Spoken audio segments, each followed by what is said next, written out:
कामयाबी मिले ना मिले वो तो एक और बात है, लेकिन मैं मेहनत ही ना करूं ये तो सबसे बुरी बात है। हेलो स्टूडेंट्स, मैं यस मनी आप लोगों का फिजिक्स टीचर। मैंने कहा था कि क्रैश कोर्स करवाऊंगा हर एक चैप्टर का वन शॉट, उसके बाद उससे रिलेटेड सारा इंपॉर्टेंट क्वेश्चन, फिर प्रीवियस ईयर क्वेश्चन, फिर दूसरे चैप्टर में भी ऐसे ही, तीसरे चैप्टर में भी ऐसे ही, और ऐसे करके पूरे फिजिक्स को एंड करवाऊंगा। आ गया हूं, ध्यान से समझिए कि कैसे कैसे क्या क्या मिलने वाला है। लेकिन इससे पहले मेरे बच्चों, आप इस व्हाट्सएप नंबर को मोबाइल में सेव करिए, व्हाट्सएप कीजिए अपना नाम और बोर्ड लिखकर।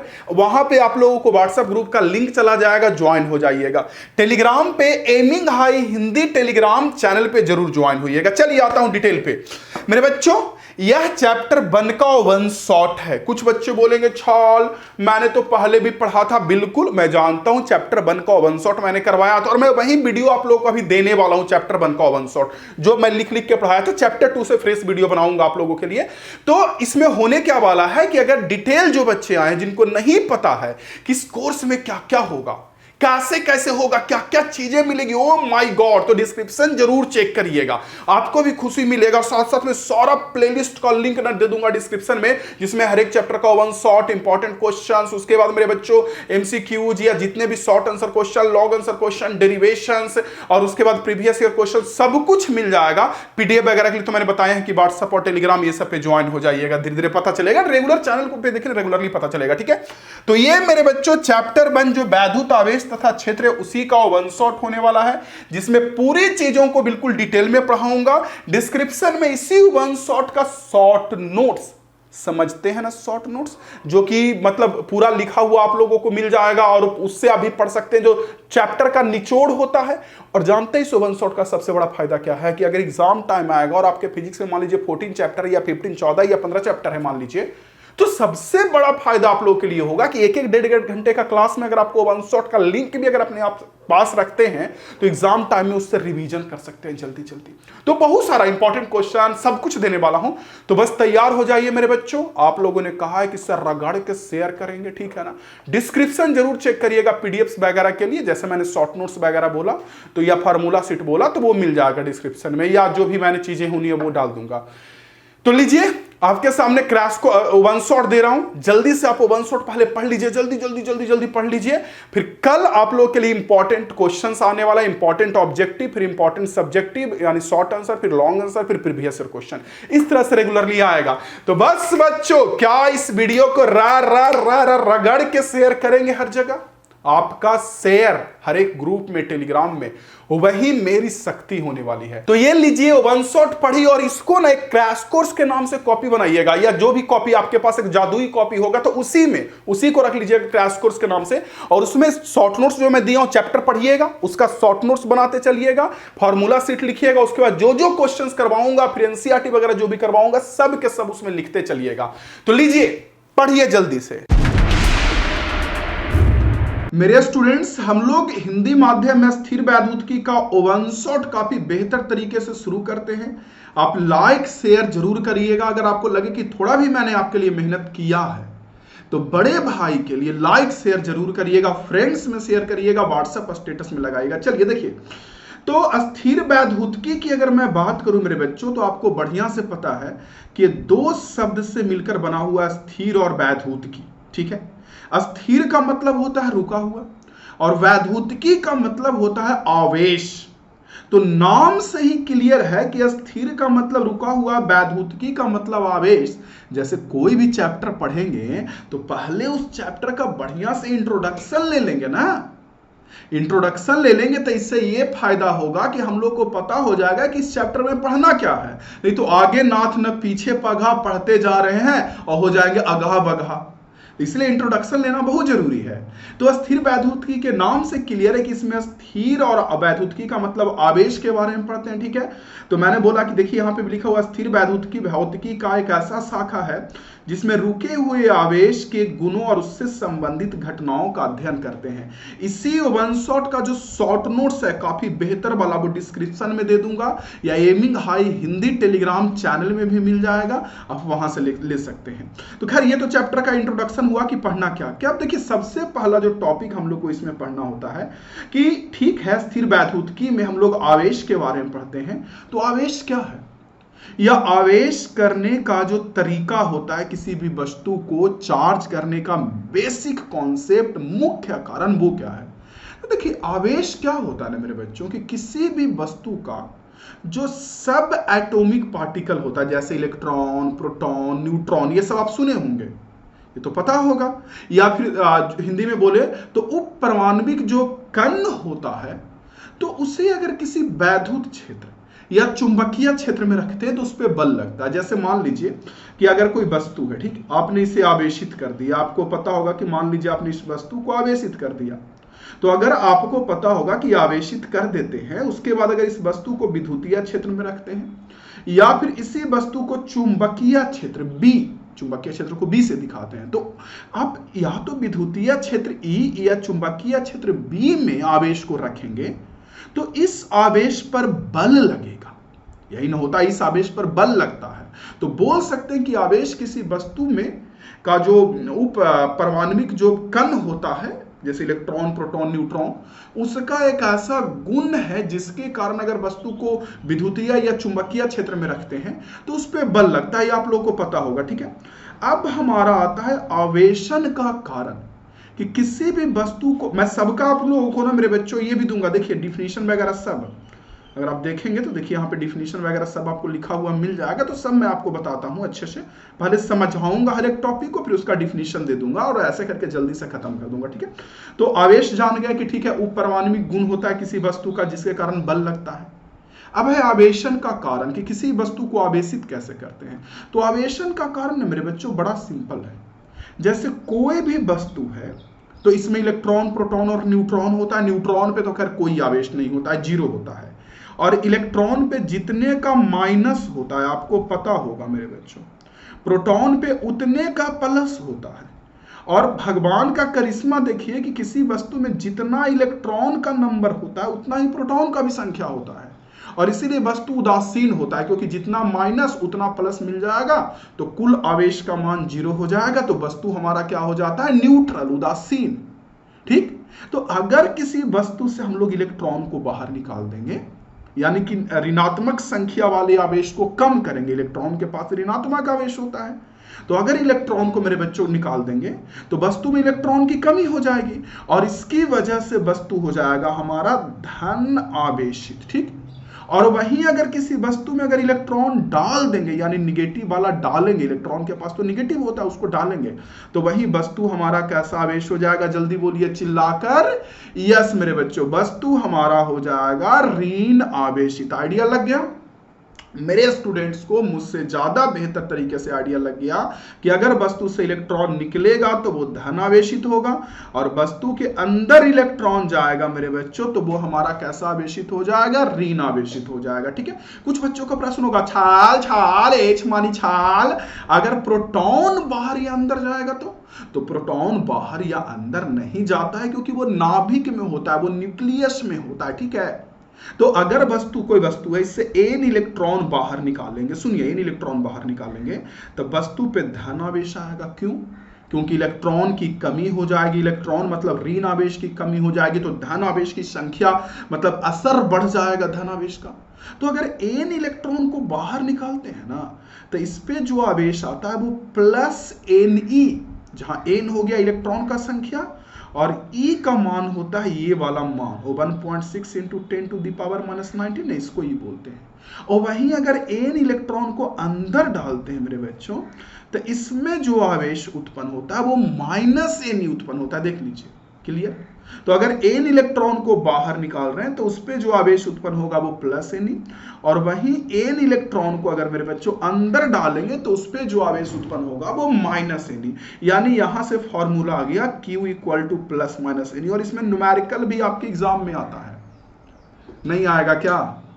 आपको मेरे बच्चों इतना देर पढ़ा दिए तो इसका न्यूमेरिकल आएगा ना। जैसे कभी कभी देखते हैं सपना दिखा के दिल टूटता है, यहां पे भी मेरे बच्चों थ्योरी पढ़ा के न्यूमेरिकल आएगा। न्यूमेरिकल कैसे आएगा? या तो एन, कभी कभी एन का नंबर दिया रहेगा तो आवेश पूछेगा, जैसे बोलेगा किसी वस्तु से 100 इलेक्ट्रॉन को बाहर निकाल लिया, ये 100 को अंदर डाल दिए, तो बताइए आवेश कितने का होगा। या कभी कभी बोलेगा मेरे बच्चों की आवेश दिया रहेगा तो पूछेगा इलेक्ट्रॉन का नंबर कितना है या प्रोटॉन का नंबर कितना है। जैसे एक सिंपल क्वेश्चन, बहुत फेमस क्वेश्चन है कि अगर किसी वस्तु में वो 1 कूलम्ब आवेश उत्पन्न करना हो तो उससे निकालने वाले या उसके अंदर डालने वाले इलेक्ट्रॉनों की संख्या कितनी होगी। तो 1 कूलम्ब आवेश के लिए इलेक्ट्रॉन का संख्या चाहिए तो Q equal to N, formula होता है Q की वैल्यू 1 कूलम्ब एन, I की value 1.6 into 10 to the power -19, यहां से एन हंस के निकाल लेंगे।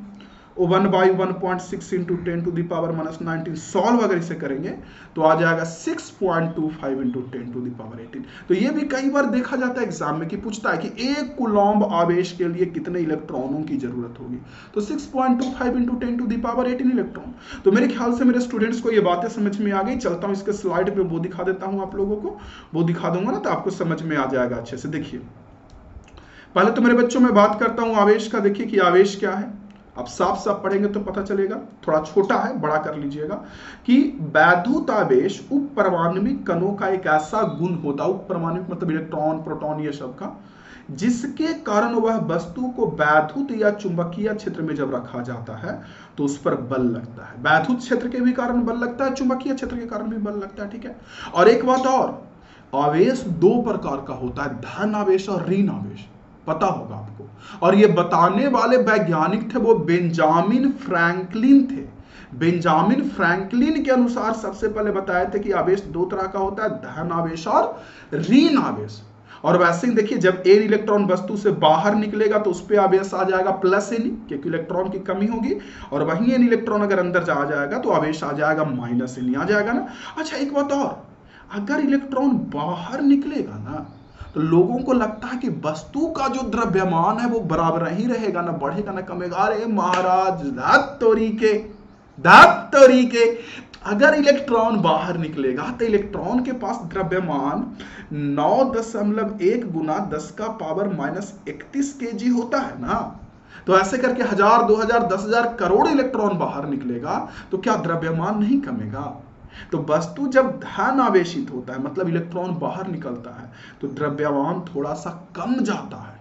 और वहीं अगर इलेक्ट्रॉन ग्रहण करेगा तो आवेश माइनस एन, उस समय हल्का सा द्रव्यमान बढ़ जाता है। तो याद रखिएगा कि जब कोई धन आवेशित होता है उससे इलेक्ट्रॉन बाहर निकलता है तो उसका द्रव्यमान कम जाएगा, अंदर जाएगा तो बढ़ जाएगा। अब सेम चीज वहीं लिखा हुआ है कि जब कोई वस्तु से इलेक्ट्रॉन बाहर निकलेगा तो धनावेशित, और वस्तु के अंदर और उस धनावेशित होगा, द्रव्यमान थोड़ा सा कम जाएगा। अब वस्तु इलेक्ट्रॉन ग्रहण करता है तो ऋणावेशित मेरे बच्चों, द्रव्यमान थोड़ा सा बढ़ जाएगा, ठीक है। आगे बात करें तो -1 कूलम्ब या +1 कूलम्ब आवेश उत्पन्न करने के लिए कितने इलेक्ट्रॉनों की जरूरत होगी, 6.25 into 10 to the power 18। Idea लगा मेरे बच्चों मैंने क्या बोला, आइडिया लगा मेरे बच्चों मैंने क्या बोला, यस। चलिए ठीक है, तो इस टॉपिक को ध्यान से देखिए। हम चलते इसके बाद अब अगले टॉपिक पे, और अगला टॉपिक हमारा क्या है तो घर्षण का विधि, आवेशन का विधि, की वस्तु को आवेशित करने का तरीका क्या क्या है, फिर सबका समझा दूंगा, फिर थ्योरी लिखा हुआ है आप लोगों को, ठीक है। और लाइक शेयर तो करिएगा मेरे बच्चों, उसके बगैर तो काम नहीं चलेगा। तो देखिए आवेशन के विधि में ना हम लोग को मुख्य रूप से 3 तरह से वस्तु को आवेशन पढ़ना होता है। वैसे तो कैसे भी वस्तु आवेशित हो सकता है। आवेशित करने का एक कॉन्सेप्ट, वस्तु से अगर इलेक्ट्रॉन बाहर निकलेगा मेरे बच्चों तो धन आवेशित, इलेक्ट्रॉन अंदर जाएगा तो वस्तु हमारा कैसा होगा, जल्दी बोलिए, यस मेरे बच्चों, ऋण आवेशित। तो ये तो मेरे बच्चों को अच्छे से पता है कि इलेक्ट्रॉन बाहर निकलेगा धन आवेशित, अंदर जाएगा तो ऋण आवेशित। लेकिन आवेशन की विधि की बात करूं तो मुख्य रूप से मेरे बच्चों ये जो देख सकते हैं 3 विधि काफी इंपॉर्टेंट, और तीनों विधि भले अलग अलग है, कॉन्सेप्ट एक ही है कि वस्तु से इलेक्ट्रॉन या तो बाहर निकलेगा या अंदर जाएगा और वस्तु हमारा आवेशित हो जाएगा। सबसे पहले आते हैं घर्षण के द्वारा आवेशन में। नंबर 1, घर्षण के द्वारा आवेशन में जानते हैं क्या होता है, 2 वस्तु होता है अलग अलग पदार्थ का, और इन दोनों वस्तु को आपस में रगड़ते हैं। जब दोनों वस्तु को रगड़ते हैं तो उससे क्या होता है कि किसी एक वस्तु से इलेक्ट्रॉन निकल के दूसरे में चला जाता है। जैसे उदाहरण के लिए मान लीजिए वस्तु ए, वस्तु बी, ए से इलेक्ट्रॉन चला गया बी में, तो जिसमें इलेक्ट्रॉन जाएगा या जो वस्तु इलेक्ट्रॉन ग्रहण करेगा वो ऋण आवेशित होगा ना, और जिससे इलेक्ट्रॉन निकला मेरे बच्चों वो धन आवेशित होगा। बस यही इसमें है। और कमाल की बात कि अगर मान लीजिए ए वस्तु से, जो ए है, इससे 20 इलेक्ट्रॉन मान लीजिए बी में आ गया, तो बी में 20 इलेक्ट्रॉन बढ़ गया और ए में 20 इलेक्ट्रॉन कम गया। तो जिसमें इलेक्ट्रॉन कमा उसमें उतना बराबर प्लस, दूसरे में उतना ही माइनस, क्योंकि जितना एक में कमा दूसरे में उतना बढ़ा, क्योंकि एक से गया है दूसरे में। तो ये बहुत इंपॉर्टेंट पॉइंट है कि घर्षण के द्वारा आवेशन में जो दोनों वस्तु पे आवेश उत्पन्न होगा उसका मान तो समान होगा लेकिन चिन्ह विपरीत होगा। एक पे जितने का प्लस दूसरे पे उतने का माइनस, हम लोग पढ़ चुके हैं सब के सब, ठीक है। और वस्तु अलग अलग पदार्थ का क्यों होना चाहिए? शुरू में मैंने बोला कि घर्षण के द्वारा आवेशन में अलग अलग पदार्थ का, तो अलग अलग पदार्थ का नहीं रहेगा तो दोनों का ना वस्तु को का अपने इलेक्ट्रॉन को पकड़ के रखने की क्षमता समान रहेगी। तो न इससे इलेक्ट्रॉन उसमें जाएगा न उससे उसमें जाएगा। तो ये कुछ पॉइंट है कि जैसे एक पे मेरे बच्चों अगर प्लस क्यू आवेश आता है तो दूसरे में माइनस क्यू आ जाएगा। दूसरा मेरे बच्चों की दोनों जो है दोनों का इलेक्ट्रॉन पकड़ के रखने की जो क्षमता होगी वो क्या होगी मेरे बच्चों? सेम होगी। देखिए इसलिए अलग अलग पदार्थ का होना चाहिए, मतलब अलग अलग पदार्थ का। तीसरा कि जिन दोनों वस्तु को रगड़ रहे हैं ना उसमें दोनों का दोनों चालक नहीं होना चाहिए। ऐसा नहीं कि दोनों एल्युमिनियम है या दोनों लोहा या एक लोहा एक एल्युमिनियम, कम से कम एक अचालक होना चाहिए, क्योंकि दोनों जब चालक रहेगा ना तो इलेक्ट्रॉन एक से दूसरा में तो जाएगा और फिर लौट के आ भी जाएगा तुरंत में, तो इसलिए वस्तु आवेशित नहीं होगा, ठीक है। तो घर्षण के द्वारा आवेशन के लिए, दूसरा चालन के द्वारा आवेशन। ये बहुत सिंपल तरीका है। इसमें क्या करते हैं कि हमारे पास मान लीजिए कि एक आवेशित चालक पहले से होता है, तो ये तो पहले से हमारे पास आवेशित चालक है, और इस आवेशित चालक में हम क्या करते हैं? दूसरे उदासीन चालक को सटा के रख देते हैं। देखें तो आवेशित चालक में मेरे बच्चों जब उदासीन चालक को सटा के रखेंगे तो इससे क्या होगा ना कि जो उदासीन चालक है ना, ये उदासीन, ये भी हमारा आवेशित हो जाएगा। उदासीन क्योंकि आवेश तो स्थानांतरित करती है, कुछ देर के बाद उदासीन भी हमारा आवेशित हो जाएगा। तो दोनों को मान लीजिए ये ए है ये बी है, तो दोनों को अलग अलग कर दीजिए। ए भी हमारा मेरे बच्चों आवेशित हो गया और बी भी हमारा आवेशित हो गया। तो ये बढ़िया तरीका है हमारा, समझ रहे हैं। इसमें कुछ नहीं, दो चालक होता है, दोनों चालक को आपस में एक पहले से आवेशित है और एक आवेशित नहीं है, तो दोनों को सटा के रखेंगे, तो जो आवेशित नहीं है वो भी कुछ देर के बाद आवेशित हो जाएगा। और आवेश तो समान ही रहेगा। जैसे मान लीजिए इसमें 20 कूलम्ब आवेश था, इसमें 0 कूलम्ब, और दोनों को संपर्क करने के बाद इसमें 12 कूलम्ब अगर बचा तो इसमें कितना होगा? 8 कूलम्ब। तो 12 8 20, पहले भी 20 है प्लस 0 20। आवेश तो इसी से इसी में स्थानांतरित करना है, तो टोटल आवेश तो समान ही होता है। हाँ, दोनों का अगर मान लीजिए साइज सेम है, आकार दोनों का सेम है, बराबर बराबर है, तो दोनों में आवेश जो आएगा वो बराबर बराबर आ जाएगा। अगर टोटल 20 कूलम्ब है तो इसमें भी 10 कूलम्ब आ जाएगा मेरे बच्चों, इसमें भी 10 कूलम्ब आ जाएगा, तो आवेश बराबर बराबर आ जाएगा। लेकिन अगर साइज किसी का बड़ा किसी का छोटा है तो आवेश ज्यादा कम हो सकता है। लेकिन इसमें आवेश चालक वाले से, मतलब जो आवेशित है और एक अनावेशित है यानी उदासीन है, तो उदासीन वाला में सटा देंगे जब आवेशित को, तो उदासीन भी कुछ देर के बाद आवेशित हो जाएगा, बस। अच्छा एक चीज और, ये जमीन पे इस चालक को रखे है ना, तो ये जो स्टैंड है ना ये इंसुलेटर का होना चाहिए, यानी अचालक का होना चाहिए।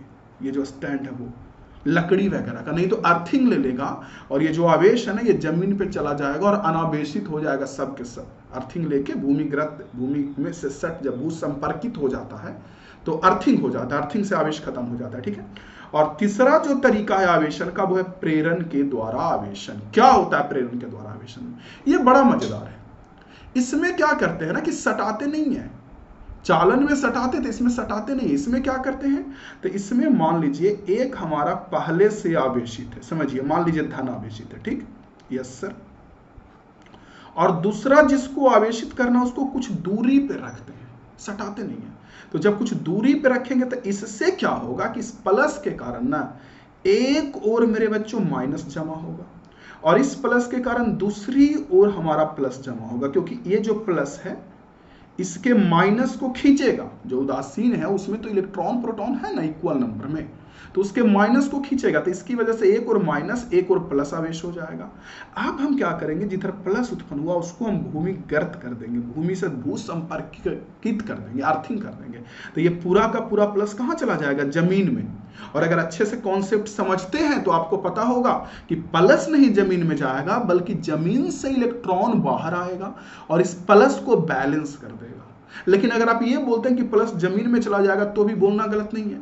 तो यहां से ये जो प्लस है वो जमीन में चला जाएगा मेरे बच्चों, सॉरी, यहां से जो प्लस है मेरे बच्चों वो जमीन में चला जाएगा, और आपके पास सिर्फ और सिर्फ क्या बचेगा ये बताइए। हाँ, आपके पास सिर्फ और सिर्फ मेरे बच्चों एक साइड में बचेगा माइनस आवेश, और आपका चालक जो था ये हो जाएगा आवेशित। आइडिया लगा मेरे बच्चों, जल्दी बताइए। चलिए ओके, आप चाहे तो ऐसे भी कर सकते हैं, आप माइनस आवेश भी रख सकते हैं, इसमें माइनस रखेंगे तो, और नजदीक में जब उदासीन को रखेंगे तो एक और प्लस जमा होगा और दूसरी ओर माइनस, ठीक है। और जब इधर अर्थिंग कर देंगे तो आपका माइनस पूरा जमीन में चला जाएगा, माइनस खत्म होगा, सिर्फ प्लस बचेगा इस साइड में। तो इसको बोलते हैं प्रेरण के द्वारा, प्रेरणा। एक को देख के ना दूसरा में आवेश आ जाना, जब नजदीक में रखे ना तो दूसरा में जमा हो गया प्लस माइनस, इसको बोलते हैं प्रेरण के द्वारा आवेशन। ये जो आवेश जमा होता है उसको बोलते हैं प्रेरित आवेश।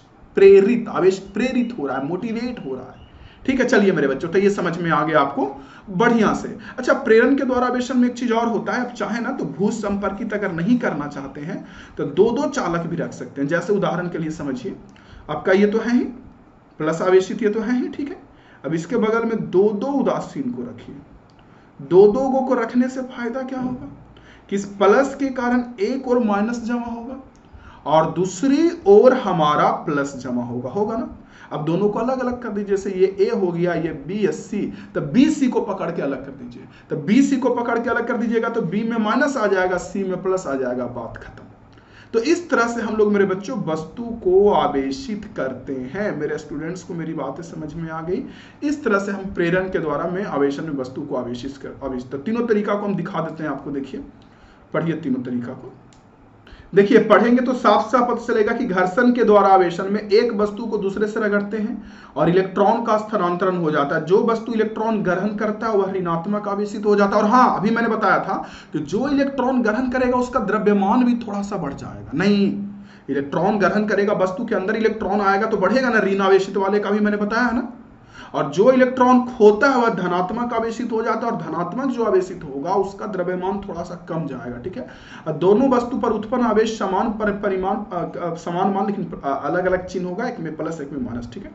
चालन के द्वारा आवेशन में मैंने बोला कि एक चालक को दूसरे के संपर्क में रखा जाता है और उसके कारण इलेक्ट्रॉन स्थानांतरण हो जाता है और उदासीन वस्तु आवेशित हो जाता है। प्रेरण में मैंने बोला कि नजदीक रखते हैं, और नजदीक रख के मेरे बच्चों हम लोग क्या करते हैं, भू संपर्कित करते हैं। नजदीक रखने से क्या होगा ना कि उदासीन जो चालक है उसके सतह पर विपरीत आवेश प्रेरित होगा, एक और माइनस दूसरी ओर प्लस।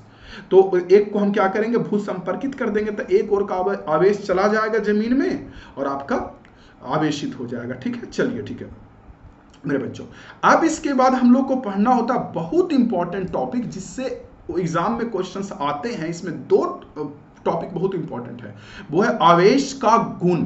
आवेश का तो वैसे बहुत सारा गुण होता है, हजारों गुण होता है, लेकिन हम लोग 6-7 पढ़ेंगे तो लास्ट का जो 2 गुण है बहुत इंपॉर्टेंट है। पहला, दुनिया का हर एक बच्चा जानते हैं कि समान प्रकृति का आवेश एक दूसरे को विकर्षित करता है। प्लस प्लस विकर्षित करेगा, प्लस और माइनस माइनस भी विकर्षित करेगा, और प्लस माइनस क्या करेगा, एक दूसरे को आकर्षित करता है, ठीक है। तो पहला गुण तो सबको पता है कि प्लस प्लस अगर रख देंगे तो एक प्लस दूसरे को इधर विकर्षित करेगा, ये वाला प्लस है उसको इधर विकर्षित करेगा, माइनस माइनस भी मेरे बच्चे दूसरे को विकर्षित करेगा। और अगर एक पे प्लस और एक पे माइनस हो तो विकर्षित नहीं करेगा मेरे बच्चों, क्या करेगा, एक दूसरे को जल्दी बोलिए, आकर्षित करेगा, ठीक है। अगला दूसरे नंबर गुण में अगर मैं चलूं मेरे बच्चों, तो आवेश के पास अगला गुण क्या, स्थानांतरण का गुण होता है। आप लोगों को पता होगा आवेश के पास स्थानांतरण का गुण होता है। मतलब कि अगर आप अभी पढ़ रहे थे आप चालन के द्वारा आवेशन में कि अगर एक आवेशित वस्तु को उदासीन से रखेंगे तो आवेश स्थानांतरण के कारण उदासीन भी आवेश स्थानांतरित कर जाता है और उदासीन भी आवेशित हो जाता है। देखिए, द्रव्यमान में ये गुण नहीं होता। ऐसा नहीं कि कोई भारी कोई दीवार है या पहाड़ है तो उसमें सटेंगे तो द्रव्यमान भी आ जाएगा। फिर बच्चे बोलेंगे सर अभी तो आपने घर्षण के द्वारा आवेशन में बताया कि 2 वस्तु को रगड़ेंगे तो इससे इसमें भी कुछ द्रव्यमान चला जाएगा। तो द्रव्यमान जो गया वो इसलिए गया क्योंकि इलेक्ट्रॉन गया, आवेश गया, समझ रहे हैं। और इलेक्ट्रॉन गया तो इलेक्ट्रॉन का द्रव्यमान था तो भले ही द्रव्यमान चला गया, लेकिन द्रव्यमान वाले गुण के कारण अपने आप नहीं ना गया, वो तो आवेश के कारण गया ना।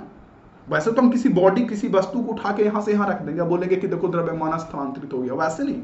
अपने आप द्रव्यमान स्थानांतरित नहीं होता है, ठीक है, लेकिन आपका उष्मा है वो स्थानांतरित हो जाता है, आवेश है वो भी स्थानांतरित होता है। देखते हैं उष्मा में, गर्म चीज में ठंडा लोहा को सटा के रखेंगे तो ठंडा लोहा भी गर्म आ जाता है कुछ देर के बाद, हो जाता है ना।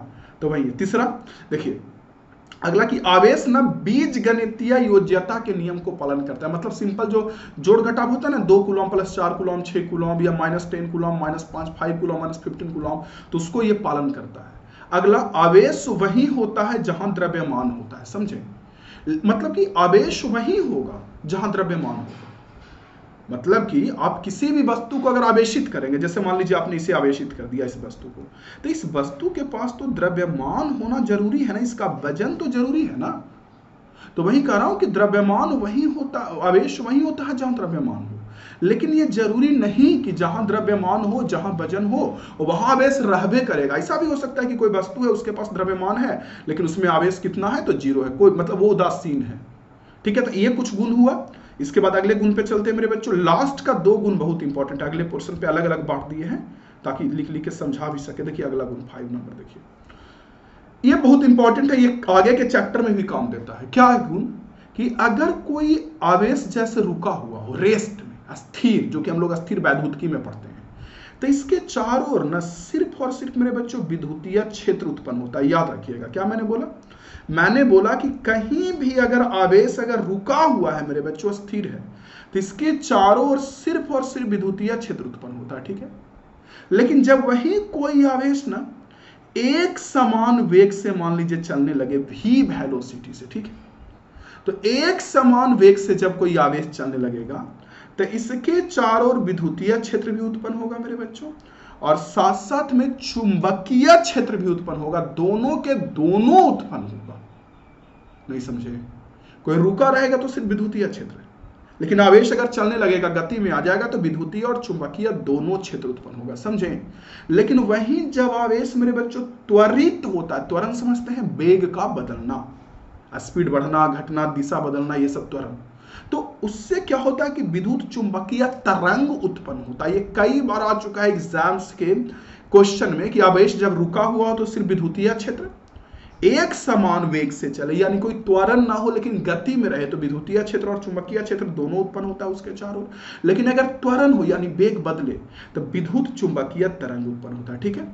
अगला मैं बात करूं मेरे बच्चों, तो मैंने बोला कि आवेश का जो मान होता है उसके वेग पर निर्भर नहीं करता है। सही बोल रहा हूं क्या?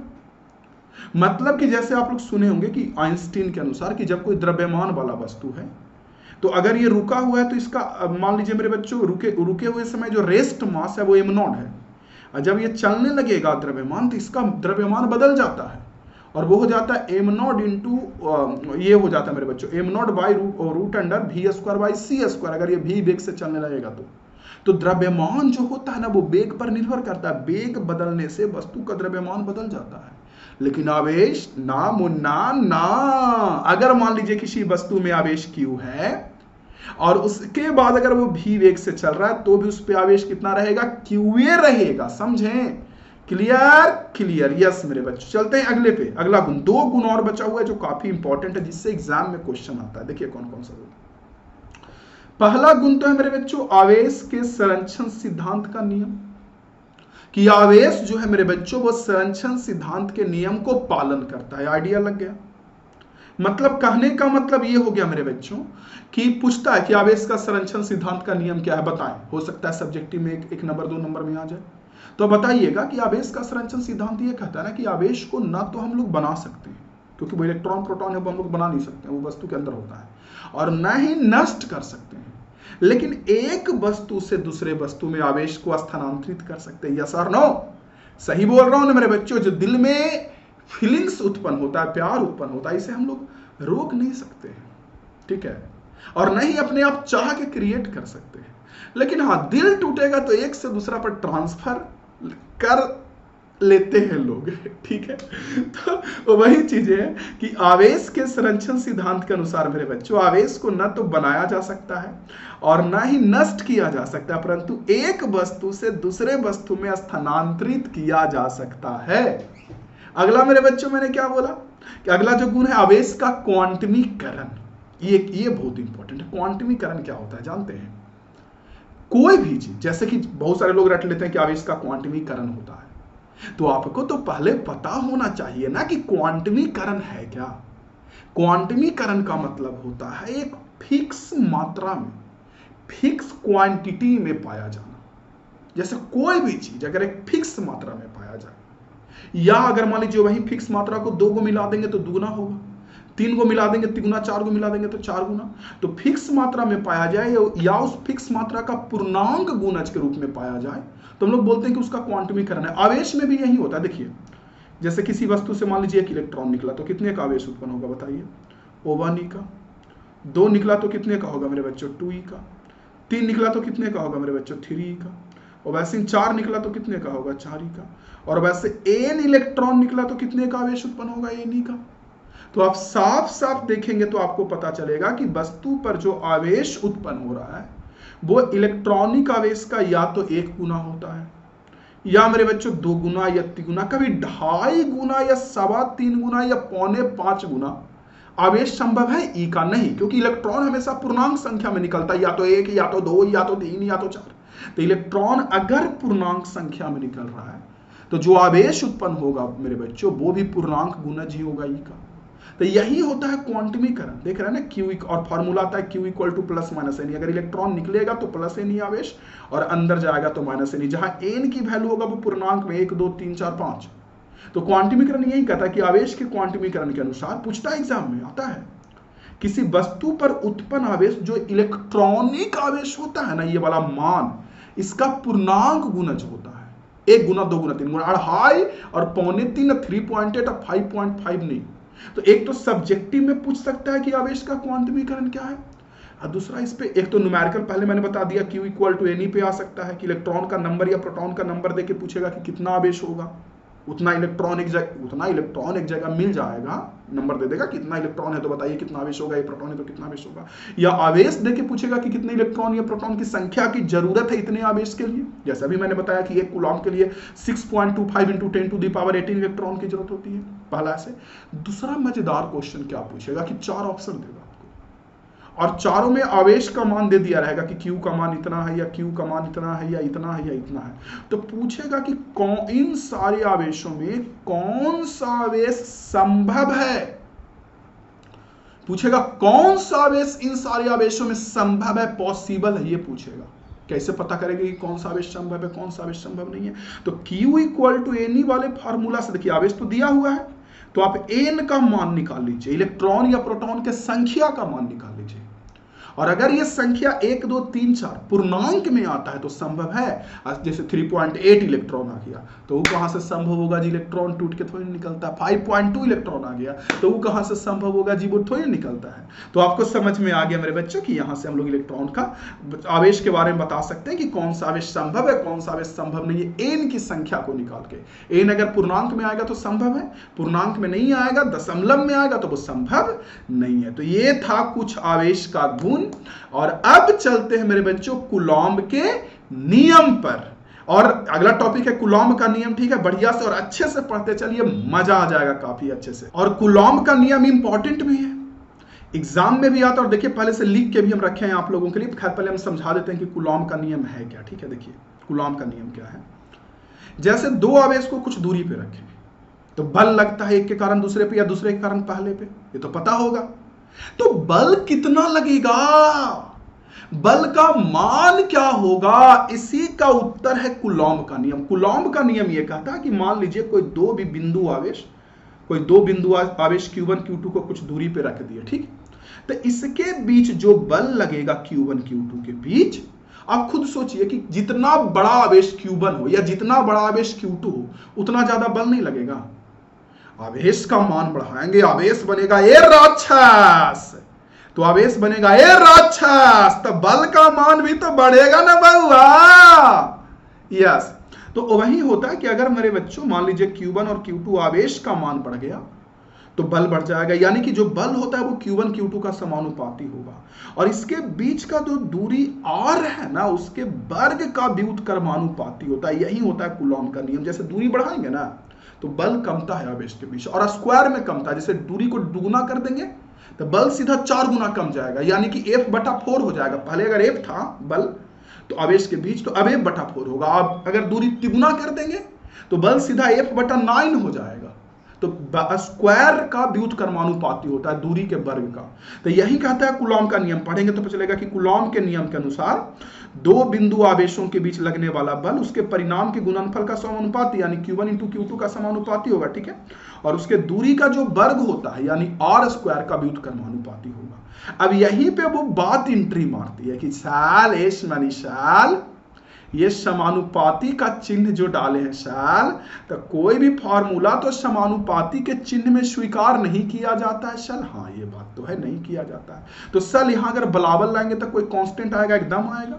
तो यहाँ भी कांस्टेंट आता है k, तो F बराबर हो गया k Q1 Q2 by r²। और जानते हैं k का मान ना अलग अलग माध्यम में अलग अलग होता है, तभी तो आवेश के बीच हवा में अलग बल लगता है, पानी में रख देंगे तो अलग बल लगेगा, तेल में रखेंगे तो अलग अलग बल लगेगा। क्यों? Q1 Q2 R अगर सेम है आवेश के बीच, मतलब दोनों आवेश का मान और दूरी भी सेम है दोनों आवेश के बीच, तो भी उसे हवा में रखेंगे तो अलग बल लगेगा, पानी में रखेंगे तो अलग, तेल में रखेंगे तो अलग। क्यों? क्योंकि हर एक माध्यम का k, ये जो k है ये अलग अलग होता है। Q1 Q2 R तो सेम ही है सबके लिए। तो अगर मैं वायु के लिए बात करूं मेरे बच्चों, तो वायु के लिए जो k का मान होता है ये 1/4 पाई एप्सिलॉन होता है वायु के लिए k का मान, ठीक है। और इसका मान मेरे बच्चों 9 × 10⁹ के बराबर होता है, देख लीजिए। तो वायु के लिए k का मान होता है 1/4 पाई एप्सिलॉन, और किसी दूसरे माध्यम के लिए, वायु के अलावा किसी दूसरे माध्यम के लिए जो k होता है ये होता है 1/4 पाई एप्सिलॉन। तो इतना का तो मान पता ही आप लोगों को 1/4 पाई एप्सिलॉन। तो इसका मान हो जाएगा 9 × 10⁹ बाई रिलेटिव परमिटिविटी है, अपेक्षिक वैद्युत इसको बोलते हैं। सब बता देते हैं आपको। तो सर क्वेश्चन कैसे बनाएंगे? तो Q1 Q2 R का मान दिया रहेगा वो तो रख देंगे। अब हवा रहेगा तो हवा के लिए k का मान ये रखिए या ये रखिए की बात है, और हवा के अलावा कोई दूसरा माध्यम रहेगा तो k का मान ये लिखिए या ये लिखिए। और दूसरे माध्यम का ना ये दिया रहेगा, दूसरे माध्यम का जो रिलेटिव परमिटिविटी एप्सिलॉन और उसका मान दिया रहेगा कि तेल के लिए इतना है। जैसे हवा में तो जरूरत नहीं पड़ेगी, सिर्फ इसकी जरूरत पड़ेगी, लेकिन दूसरे माध्यम जैसे बोलेगा पानी में, जैसे पानी का 81 होता है लगभग में, पानी का 81 होता है रिलेटिव परमिटिविटी, अपेक्षिक वैद्युतशीलता इसको बोलते हैं। आइडिया लगा कुछ। तो अगर मान लीजिए हवा में, आवेश के बीच हवा में निकालने वाला बल निकालना है तो फॉर्मूला तो लिखेंगे k Q1 Q2 by r², और k का मान क्या होगा 1/4 pi epsilon Q1 Q2 by r², ये फॉर्मूला होगा। अब डायरेक्टली ये लिख सकते हैं, या 9 × 10⁹ हो जाएगा Q1 Q2 बाई r²। हवा के अलावा किसी, मान लीजिए हम किसी दूसरे माध्यम में अगर आवेश को रखते हैं तो भी बल लिखेंगे तो वही formula k Q1 Q2 by r²। लेकिन k का जो मान होगा 1/4 पाई एप्सिलॉन और Q1 Q2 बाई r, यहाँ पे थोड़ा सा बदल जाएगा, k का मान ये हो जाएगा। तो इस तरह से हम लोग मेरे बच्चों दूसरे माध्यम में बल पूछेगा तो निकाल लेंगे। ध्यान दीजिए दोनों में एक संबंध भी है, हवा में और माध्यम में लगने वाला बल में। देखिए कैसे, हवा में लगने वाला बल 9 × 10⁹ Q1 Q2 बाई r² है, और दूसरे माध्यम में जो बल लग रहा है वो 9 × 10⁹ Q1 Q2 बाई r²। इसमें भी है, सिर्फ नीचे में एक्स्ट्रा ये रिलेटिव परमिटिविटी है ना। तो अगर आप ध्यान से देखेंगे तो आप F माध्यम जो है इसको इतना दूर हो गया F हवा, देखिए इतना दूर हो गया F हवा, 9 × 10⁹ Q1 Q2 बाई r², नीचे में रिलेटिव परमिटिविटी। तो इसको आप लिख सकते हैं F हवा डिवाइडेड बाई मेरे बच्चों रिलेटिव परमिटिविटी। आइडिया लगा? तो यहां से रिलेटिव परमिटिविटी का मेरे बच्चों क्या निकल गया? डिफिनीशन। देख लीजिए रिलेटिव परमिटिविटी का यहां से डिफिनीशन निकल गया। तो रिलेटिव परमिटिविटी यहां से निकालेंगे तो कितने का आ जाएगा बताइए? F हवा बटा F माध्यम। तो यहां से ना ये एग्जाम में आता है, परीक्षा में, कि किसी भी माध्यम का जो रिलेटिव परमिटिविटी जिसको बोलते हैं अपेक्षिक वैद्युतशीलता, उसको परिभाषित करें तो आवेश के बीच जो हवा में बल लगेगा और किसी माध्यम में जो बल लगेगा उसका जो अनुपात होगा ना, किसी भी दो आवेश के बीच हवा में जो बल लगता है या किसी माध्यम में जो बल लगता है उस बल का जो अनुपात होगा उसको बोलते हैं मेरे बच्चों रिलेटिव परमिटिविटी। आइडिया लग गया? तो चलिए नीचे मैं दिखा देता हूं आपको, पूरा डिफिनीशन लिखा हुआ देखिए यहां। ये तो मैंने कूलॉम का नियम समझा ही दिया आप लोग को, आप लोग समझ ही गए यहाँ पे कि जो बल लगेगा वो Q1 Q2 का समानुपाती, उसके मान का चिन्ह नहीं लेते हैं, और वर्ग और के दूरी का स्क्वायर का ये, और K का मान हवा के लिए ये होता है, किसी दूसरे माध्यम के लिए ये। और एप्सिलॉन नॉट जो है इसको बोलते हैं निरपेक्ष विद्युतशीलता, या वायु का भी विद्युतशीलता बोलते हैं, मतलब हवा के लिए विद्युतशीलता, ठीक है। अलग अलग माध्यम के लिए अलग अलग विद्युतशीलता होता है, तभी तो अलग अलग माध्यम में अलग अलग बल लगता है। और ये जो इसका मान होता है वो होता है 8.85 इंटू 10 टू द पावर -12। कई बार एग्जाम में आया मेरे बच्चों, कई बार, ठीक है। और ये जो एप्सिलॉन आर है इसको बोलते हैं मेरे बच्चों अपेक्षिक वैद्युतशीलता। ये जो आप एप्सिलॉन आर देख रहे हैं इसको बोलते हैं अपेक्षिक वैद्युतशीलता मेरे बच्चों। आइडिया लग गया? तो अपेक्षिक वैद्युतशीलता का अगर परिभाषा पूछा जाए तो अभी मैंने आपको ऊपर दिखाया था कि अगर ये निकालेंगे तो ये आ जाएगा F हवा बटा F माध्यम। ये देख लीजिए, निकालेंगे मेरे बच्चों तो आ जाएगा F हवा बटा F माध्यम, यानी आवेश के बीच हवा में लगने वाला बल और माध्यम में लगने वाला बल का अनुपात हो जाएगा। देख रहे हैं, आवेशों के बीच जो वायु में बल लगेगा और माध्यम में बल लगेगा, इसका अनुपात हमारा ये हो जाएगा। आइडिया लगा? क्लियर मेरे बच्चों? चलिए ठीक है, आइडिया हो गया। अब अगला टॉपिक इसी में है, कूलॉम के नियम में ही वैद्युत बलों का अध्यारोपण का सिद्धांत। ये सब्जेक्टिव आता है एग्जाम में कि वैद्युत बलों का अध्यारोपण का सिद्धांत, या आगे जाके पढ़ना है वैद्युत क्षेत्र का अध्यारोपण का सिद्धांत। वो क्या होता है बताइए? अध्यारोपण, देखिए अध्यारोपण क्या होता है समझाता हूं बहुत बढ़िया से। जैसे दो आवेश रखा हुआ है, ठीक, उसके बीच बल पूछेगा, ठीक, तो आप तो ही हंस के निकाल दीजिएगा, नहीं निकाल दीजिएगा। कैसे? दो आवेश रखा हुआ है, उसके बीच बल अगर पूछेगा मेरे बच्चों तो बल का मान बता दीजिएगा। सर बल होगा KQ1 Q2 by R square, बता दीजिएगा ना, दो आवेश के बीच। लेकिन दो से ज्यादा रहेगा तो दो से ज्यादा आवेश रहेगा तब बल निकालने के लिए अध्यारोपण का सिद्धांत का उपयोग होता है। क्या होता है अध्यारोपण? जैसे मान लीजिए यहां कोई आवेश है जिसका मैं नाम रख देता हूं Q0, और ये कोई आवेश है जिसका नाम Q1 ये वाला, ठीक, और ये कोई आवेश है जिसका नाम रखता हूं Q2, और वैसे ही कोई आवेश है जो Qn है, ठीक। तो हमको Q0 पे कुल बल निकालना है। टोटल बहुत सारा आवेश है हमारे पास, तो हमको Q0 पे कुल कितना बल होगा वो निकालना है।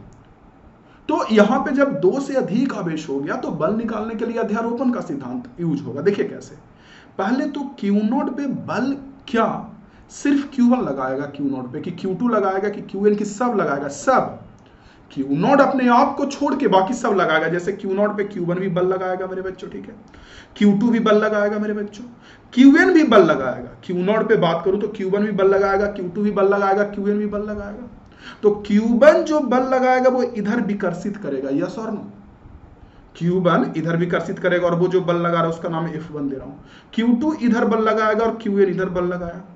तो अध्यारोपण का सिद्धांत ये कहता है कि जो Q0 पे कुल बल होगा ना, वो ये जो अलग अलग आवेश बल लगाया F1 फिर F2 ये Fn, सब का मेरे बच्चों सदिश योग होगा। आइडिया लगा? कि इस पे जो कुल बल होगा, नेट बल जो Q0 पे होगा मेरे बच्चों, F1 F2 F3 Fn, सारे बलों का सदिश योग होगा। देख लीजिए, आइडिया लग रहा है मेरे स्टूडेंट्स को मैंने क्या बोला? मेरे बच्चों को आइडिया लग रहा है मैंने क्या बोला? तो आप पढ़ेंगे तो पता चलेगा कि विद्युत बल के अध्यारोपण के सिद्धांत के अनुसार किसी भी आवेश पर, जैसे ये जो आवेश है Q0, उस पर लगने वाला जो कुल बल होगा, कुल नेट टोटल, वो बल जो होगा वो आवेश निकाय में जितना भी आवेश है, आवेश निकाय के आवेशों के द्वारा, जैसे ये आवेश हो गया, ये आवेश हो गया, ये आवेश हो गया, तो ये सब जो लगने वाला बल, जो अलग अलग बल लगाएगा, सबका सदिश योग होगा, वेक्टर सब, यानी जो नेट फोर्स होगा, यहाँ कुल बल लिख लीजिएगा, ये F1 F2 F3 F4 Fn, सब के सदिश योग के बराबर होगा। मतलब कि अगर मान लीजिए इस पे कुल बल निकालना है, इस पे Q0 पे, तो Q1 कितना का बल लगाएगा वो निकाल लेंगे कूलॉम के नियम से, Q2 कितना का बल लगाएगा वो निकाल लेंगे, Qn कितना का बल लगाएगा वो निकाल लेंगे, और सब का क्या कर देंगे मेरे बच्चों? सदिश योग कर देंगे। आइडिया लगा? सब का सदिश योग कर देंगे तो आपको पता चल जाएगा। क्लियर चीजें? ओके मेरे बच्चों, चलिए आगे चलते हैं। इसके बाद तो कूलॉम का नियम भी क्लियर, कूलॉम का अध्यारोपण का भी क्लियर। अब ना कुछ छोटा छोटा हम लोग को पद पढ़ना है, छोटा छोटा एक्स्ट्रा टर्म, जो कि आप लोग को छोटा मोटा MCQs में या 1 नंबर या 2 नंबर क्वेश्चन में दिखते रहता है। वो क्या? सबसे पहला मेरे बच्चों है कि आवेश का मात्रक। आवेश का मात्रक देखिए, आवेश का वैसे एसआई मात्रक तो क्या होता है, कूलॉम होता है, पता होगा। लेकिन उसके अलावा कुछ मात्रक और भी होते हैं, जैसे इलेक्ट्रोस्टैटिक यूनिट, जैसे ईएसयू बोलते हैं, या इसी का नाम होता है स्टेट कूलॉम। स्टेट कूलॉम ईएसयू एक ही है, ये सब सीजीएस मात्रक है। एसआई मात्रक तो कूलॉम है, इसके अलावा सीजीएस में इलेक्ट्रोस्टैटिक यूनिट होता है जिसको स्टेट कूलॉम भी बोलते हैं, और एक विद्युत चुंबकीय इकाई यानी इलेक्ट्रोमैग्नेटिक यूनिट यानी ईएमयू भी होता है मेरे बच्चों। तो ये तो पता चल गया कि ठीक है sir, SI unit Coulomb, CGS में ईएसयू भी या स्टेट कूलॉम होता है, सीजीएस में या तो ईएसयू या स्टेट कूलॉम होता है, ठीक है, और या फिर ईएमयू भी होता है। लेकिन इसके बीच संबंध में क्वेश्चन पूछता है और बच्चों वहां गलती करते हैं। कहां गलती करेंगे, जैसे होता क्या कि 1 कूलॉम में 3 × 10⁹ स्टेट कूलॉम बोल लीजिए या ईएसयू बोल लीजिए, एक ही चीज है, इतना होता है। तो ये तो पूछ दिया कि 1 कूलॉम में कितना स्टेट कूलॉम होता है, बच्चा हाँ हंस के बना दिया। लेकिन कभी कभी एग्जाम में पूछ देगा कि एक स्टेट कूलॉम में कितना कूलॉम होता है, बच्चा स्वाहा वो 3 × 10⁹ बता देगा। ए मम्मी गलत है मम्मी, वो उतना ही बता देगा। जब एक कूलॉम में इतना स्टेट कूलॉम, तो एक स्टेट कूलॉम के लिए ये डिवाइड में जाएगा ना बाबू, 1/3 × 10⁹ जाएगा ना। तो 1/3 हो गया, 10⁹ ऊपर जाएगा मेरे बच्चों, तो वो बन जाएगा 10⁻⁹ आइडिया लगा। 10⁹ जब ऊपर जाएगा तो वो ऊपर जाके बन जाएगा मेरे बच्चों 10⁻⁹। आइडिया लग गया मेरे स्टूडेंट्स को ना मैंने क्या बोला। तो इतना मेरे बच्चों होता है, तो याद रखिएगा एक कूलॉम में इतना स्टेट कूलॉम, तो एक स्टेट कूलॉम में इतना कूलॉम, या 1/3 0.33 भी होता है, तो ये भी लिख सकते हैं इतना। तो कंफ्यूजन मत होइएगा। वैसे देखिए एक कूलॉम में ना 0.1 ईएमयू होता है, 1 कूलॉम में 0.1 ईएमयू। तो अगर आपसे पूछ दिया कि 1 ईएमयू में कितना कूलॉम होगा, तो इधर डिवाइड में भेज देंगे, तो 1/0.1 सॉल्व करेंगे तो 10 हो जाएगा। तो ये जो मैंने येलो कलर में दिखाया ना, इसको ध्यान रखिएगा। ध्यान रखिएगा कि किसमें कौन पूछ रहा है, 1 कूलॉम में कितना स्टेट कूलॉम या एक स्टेट कूलॉम में कितना कूलॉम, ये ध्यान दीजिएगा। अगला है मेरे बच्चों कूलॉम का नियम का सीमा। जैसे कूलॉम का नियम जब लगाते हैं तो कूलॉम का नियम जानते हैं हमेशा नहीं लगता है। मैंने बोला कि कूलॉम का नियम जब लगाते हैं तो हमेशा कूलॉम के नियम ना लगता है ना बाबा ना। तो कूलॉम का नियम ना मेरे बच्चों, उसको लगाने का कुछ सीमा है, लिमिटेशन है, लिमिटेशन कूलॉम के नियम का। और वो एग्जाम में आ सकता है कि कूलॉम का नियम का सीमा, जैसे कूलॉम का नियम तो जान गए कि आप बल जो लगेगा Q1 Q2 का समानुपाती, यानी आवेश के गुणनफल का समानुपाती, और दूरी का जो r है, दूरी r, उसके वर्ग r² का भी उत्क्रमानुपाती। अब पूछ देगा कि कूलॉम का नियम का सीमा क्या है, तो देखिए सबसे पहला सीमा क्या है कि कूलॉम का नियम बिंदु आवेश के लिए लागू होता है। यानी अगर कोई एक आवेश ऐसा हो इस तरह से, और बगल में कोई दूसरा आवेश मान लीजिए ऐसा रखा हुआ हो, और उसके बीच कुछ दूरी पता हो, तब बल पूछेगा तो कूलॉम का नियम नहीं लगेगा। हाँ, वो बिंदु आवेश Q1 Q2 हो और बीच का दूरी अगर r हो तब लगेगा। दूसरा कि आप जो कूलॉम के नियम में आवेशों के बीच की जो दूरी है ना, ये काफी छोटा नहीं होना चाहिए। मीन्स काफी छोटा नहीं होना चाहिए। कम से कम जो नाभिक का जो दूरी r होता है 10⁻⁻15 मीटर, उससे बड़ा होना चाहिए। और अगला कि कूलॉम के नियम में ना आवेश स्थिर होना चाहिए, ठीक है। और अगला क्या है मेरे बच्चों कि अगला पूछ सकता है आपसे कि कूलॉम्बियन के गुण, जो कूलॉम्बियन बल है इसका गुण क्या होता है, जो कूलॉम के नियम का कूलॉम्बियन बल है इसका गुण क्या होता है, ठीक है। तो सबसे पहला ये एक विद्युतीय बल है, यस और नो। यह केंद्रीय बल है मेरे बच्चों, ये विद्युतीय बल है यानी इलेक्ट्रिक फोर्स है, ठीक। ये केंद्रीय बल है यानी सेंट्रल फोर्स है, ठीक। ये संरक्षी बल भी है यानी कंजर्वेटिव फोर्स है।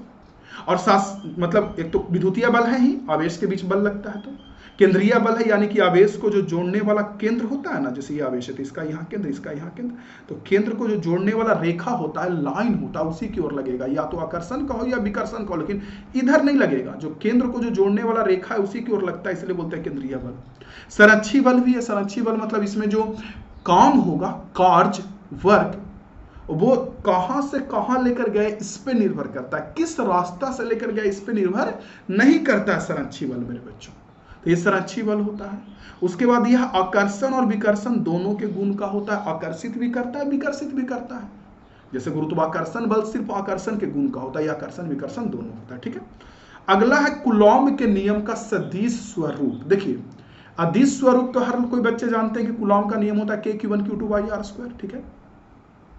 लेकिन अगर आप सदिश स्वरूप निकालते हैं, ठीक है, तो अगर आप F21 निकालते हैं, जो कि इंपॉर्टेंट उतना नहीं है, तो F21 निकालते हैं, ठीक है, तो मेरे बच्चों यहाँ ना कि अगर सदिश स्वरूप मतलब दिशा भी दिखाना हो तो एक यहाँ ना एकांक सदिश यूनिट वेक्टर भी लगेगा, जिसको हम लोग दिखाएं, अगर देखेंगे आप तो R12 के नाम से दिखाएंगे। देखिए R12 दिख रहा है आपको। F21 सदिश निकालते हैं तो वहां यूनिट वेक्टर लगेगा R12। मुझे क्या बताना है कि अगर आप मान लीजिए नीचे में मेरे बच्चों R² लगाते हैं, देखिए नीचे में आप अगर R² लगाते हैं, ठीक है, तो यहां मेरे बच्चों एकांक सदिश लगाएंगे R12, ठीक। और अगर नीचे में R³ लिख दो, देख लीजिए, यही आपको अंतर है, यही मुझे बताना है आपको। देख लीजिए आपको दिख रहा है कि अगर मेरे बच्चों R² लिखते हैं, देखिए तो R² लिखेंगे तो R12 लिखना पड़ेगा मेरे बच्चों एकांक सदिश, और R³ लिखते हैं तो यहां पे R12 मेरे बच्चों सदिश लिखना पड़ेगा। यानी सदिश लिखते हैं तो नीचे में R³ और एकांक सदिश लिखते हैं ऐसे कैप वाला तो नीचे में R², बस। ओके, तो ये हो गया कूलॉम का नियम। अब चलते हैं आगे वैद्युत क्षेत्र पर। लेकिन देखिए मेरे स्टूडेंट्स, मैं पढ़ा तो बहुत अच्छा से रहा हूं, लेकिन अगर आप बढ़िया से ना थोड़ा भी अच्छे से हार्डवर्क नहीं करेंगे, रेगुलरली क्लास नहीं करेंगे, या फिर यूं बोले कि आप शेयर लाइक नहीं करेंगे तो मजा नहीं आएगा। चलिए आते हैं वैद्युत क्षेत्र पे। वैद्युत क्षेत्र क्या है? बड़ा आसान चीज है वैद्युत क्षेत्र मेरे बच्चों। मुझे एक बात बताइए कि जब दो आवेश को रखते हैं कुछ दूरी पर, तो एक आवेश के कारण दूसरे पे बल लगता है कि नहीं? एकदम लगता है। क्या दोनों एक दूसरे के संपर्क में आता है? नहीं। बिना संपर्क में आए बल क्यों लगता है? क्यों? बिना संपर्क में आए बल इसलिए लगता है मेरे बच्चों क्योंकि हर एक आवेश के चारों ओर ना एक न दिखने वाला क्षेत्र उत्पन्न होता है। जैसे अगर मान लीजिए किसी एकदम चांद सा मुखड़ा को दिखते हैं तो ना दिखने वाला एक फीलिंग्स उत्पन्न हो जाता है चारों ओर, होता है ना। और वैसे मेरे बच्चों अगर कोई आवेश मान लीजिए यहाँ पे और यहाँ कोई आवेश रख दिए तो क्या होता है कि इसके चारों ओर ना मेरे बच्चों ना दिखने वाला एक अनजाना सा क्षेत्र उत्पन्न हो जाता है, ठीक है। और ये मान लीजिए Q1 और ये Q2 है, तो Q1 का जो क्षेत्र है, Q1 का जो क्षेत्र है, इसके कारण मेरे बच्चों Q2 पे बल लगेगा, और Q2 का जो क्षेत्र है तो इस Q2 के क्षेत्र के कारण Q1 पे बल लगेगा। तो यही होता है वैद्युत क्षेत्र। वैद्युत क्षेत्र किसी भी आवेश के चारों ओर का वो जगह होता है जिसमें अगर कोई दूसरा आवेश रखा जाए ना तो उस पर बल लगता है, एक के वैद्युत क्षेत्र के कारण दूसरे पे या दूसरे के कारण पहले पे, ठीक है। देखिए यहां पढ़ेंगे तो लिखा हुआ है कि वैद्युत क्षेत्र किसी भी आवेश के चारों ओर एक ऐसा क्षेत्र होता है जिसमें अगर कोई दूसरा आवेश रखा जाए तो उस पर विद्युतीय बल लगता है, ठीक है। और विद्युतीय बल लगता है वो वैद्युत क्षेत्र हो गया। अब एक बात है कि यस मनीष सर, क्या वैद्युत क्षेत्र की जो मजबूती है या जो स्ट्रेंथ है क्या हर जगह बराबर होता है? सर तो नहीं, हर जगह पे वैद्युत क्षेत्र की स्ट्रेंथ या मजबूती बराबर नहीं होता है, क्योंकि आवेश से अगर दूर जाते जाएंगे तो मजबूती कमते जाएगा। तो बात यह है कि आप जो वैद्युत क्षेत्र की मजबूती है या उसको जो तीव्रता बोलते हैं, वैद्युत क्षेत्र का तीव्रता, तो उस तीव्रता को कैसे परिभाषित किया जाए? तो कहीं भी वैद्युत क्षेत्र का, अगर मान लीजिए यहां पे वैद्युत क्षेत्र है और यहां पे हमको तीव्रता निकालना है इस बिंदु पे, तो इस बिंदु पे +1 कूलॉम का आवेश रखेंगे, समझे। और इस +1 कूलॉम आवेश पर जो बल लगेगा, मैंने क्या बोला कि इस बिंदु पर अगर वैद्युत क्षेत्र का तीव्रता निकालना हो तो इस बिंदु पे +1 कूलॉम का आवेश रखेंगे, और इस +1 कूलॉम आवेश पर जो बल लगेगा ना मेरे बच्चों, उसी बल को हम लोग बोलेंगे वैद्युत क्षेत्र का तीव्रता। ओह अच्छा, इसका मतलब किसी भी जगह पर वैद्युत क्षेत्र की तीव्रता निकालनी हो तो 1 कूलॉम पे लगने वाला बल को बोलते हैं। हाँ, इसीलिए अगर कहीं भी वैद्युत क्षेत्र E है, इसका मतलब कि E का मतलब हो गया 1 कूलॉम पे लगने वाला बल, और वहां अगर कोई Q आवेश रख देते हैं उस वैद्युत क्षेत्र में, तो वैद्युत क्षेत्र E है यानी कि 1 कूलॉम पे जो लग रहा है बल वो E है, तो उसमें Q आवेश रखेंगे तो Q पे जो बल लगेगा वो Q × E का हो जाएगा। नहीं, सोचिए तो F = Q × E, फॉर्मूला पढ़े होंगे, या यहां से E का मान निकालेंगे तो E का मान आ जाएगा F/Q। तो यहां से अगर मात्रक निकालेंगे वैद्युत क्षेत्र का तो F का होता है न्यूटन बल का, और नीचे में आवेश का कूलॉम तो न्यूटन पर कूलॉम या वोल्ट पर मीटर भी होता है, आगे पढ़ेंगे। तो ये आता है एग्जाम में कि इसका मात्रा क्या होगा, तो न्यूटन पर कूलॉम होगा या वोल्ट पर मीटर होगा, ठीक है। अगला मेरे बच्चों, बिंदु आवेश Q के कारण वैद्युत क्षेत्र। कोई बिंदु आवेश Q है तो उसके कारण कितना वैद्युत क्षेत्र उत्पन्न होगा। तो अगर कहीं भी बिंदु आवेश Q है मेरे बच्चों और इसके कारण अगर r दूरी पर वैद्युत क्षेत्र उत्पन्न होगा तो KQ/r² होगा। ठीक है, तो ये सारी बातें पहले मेरे बच्चों को समझ में आ गई, फिर से मैं रिपीट कर रहा हूं आप लोगों के लिए। वैद्युत क्षेत्र क्या होता है, तो किसी भी आवेश के चारों ओर का वो जगह होता है जिसमें जो उत्पन्न होता है किसी भी आवेश के चारों ओर, जिसमें अगर कोई दूसरा आवेश को रखेंगे तो उस पर बल लगेगा।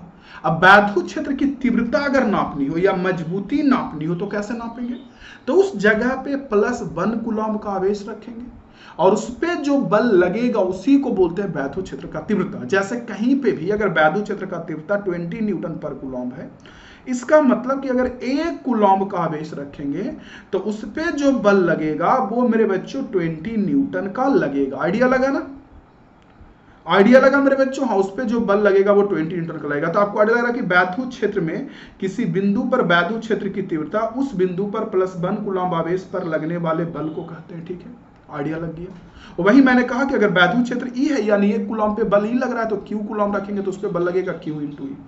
और अगर कोई बिंदु आवेश है उसके कारण अगर r दूरी पर वैद्युत क्षेत्र निकालना है तो वो होता है मेरे बच्चों KQ/r²। याद रखिएगा, बिंदु आवेश के कारण जो वैद्युत क्षेत्र होता है वो KQ/r² का होता है। ठीक है, क्लियर क्लियर सर, चलिए ठीक है ठीक है ठीक है ठीक है ठीक है। अब इसमें नोट में 2 पॉइंट है जो ध्यान से पढ़िए। पहला कि अगर कहीं भी धन आवेश है उसके कारण भी वैद्युत क्षेत्र उत्पन्न होगा, ऋण आवेश है उसके कारण भी उत्पन्न होगा।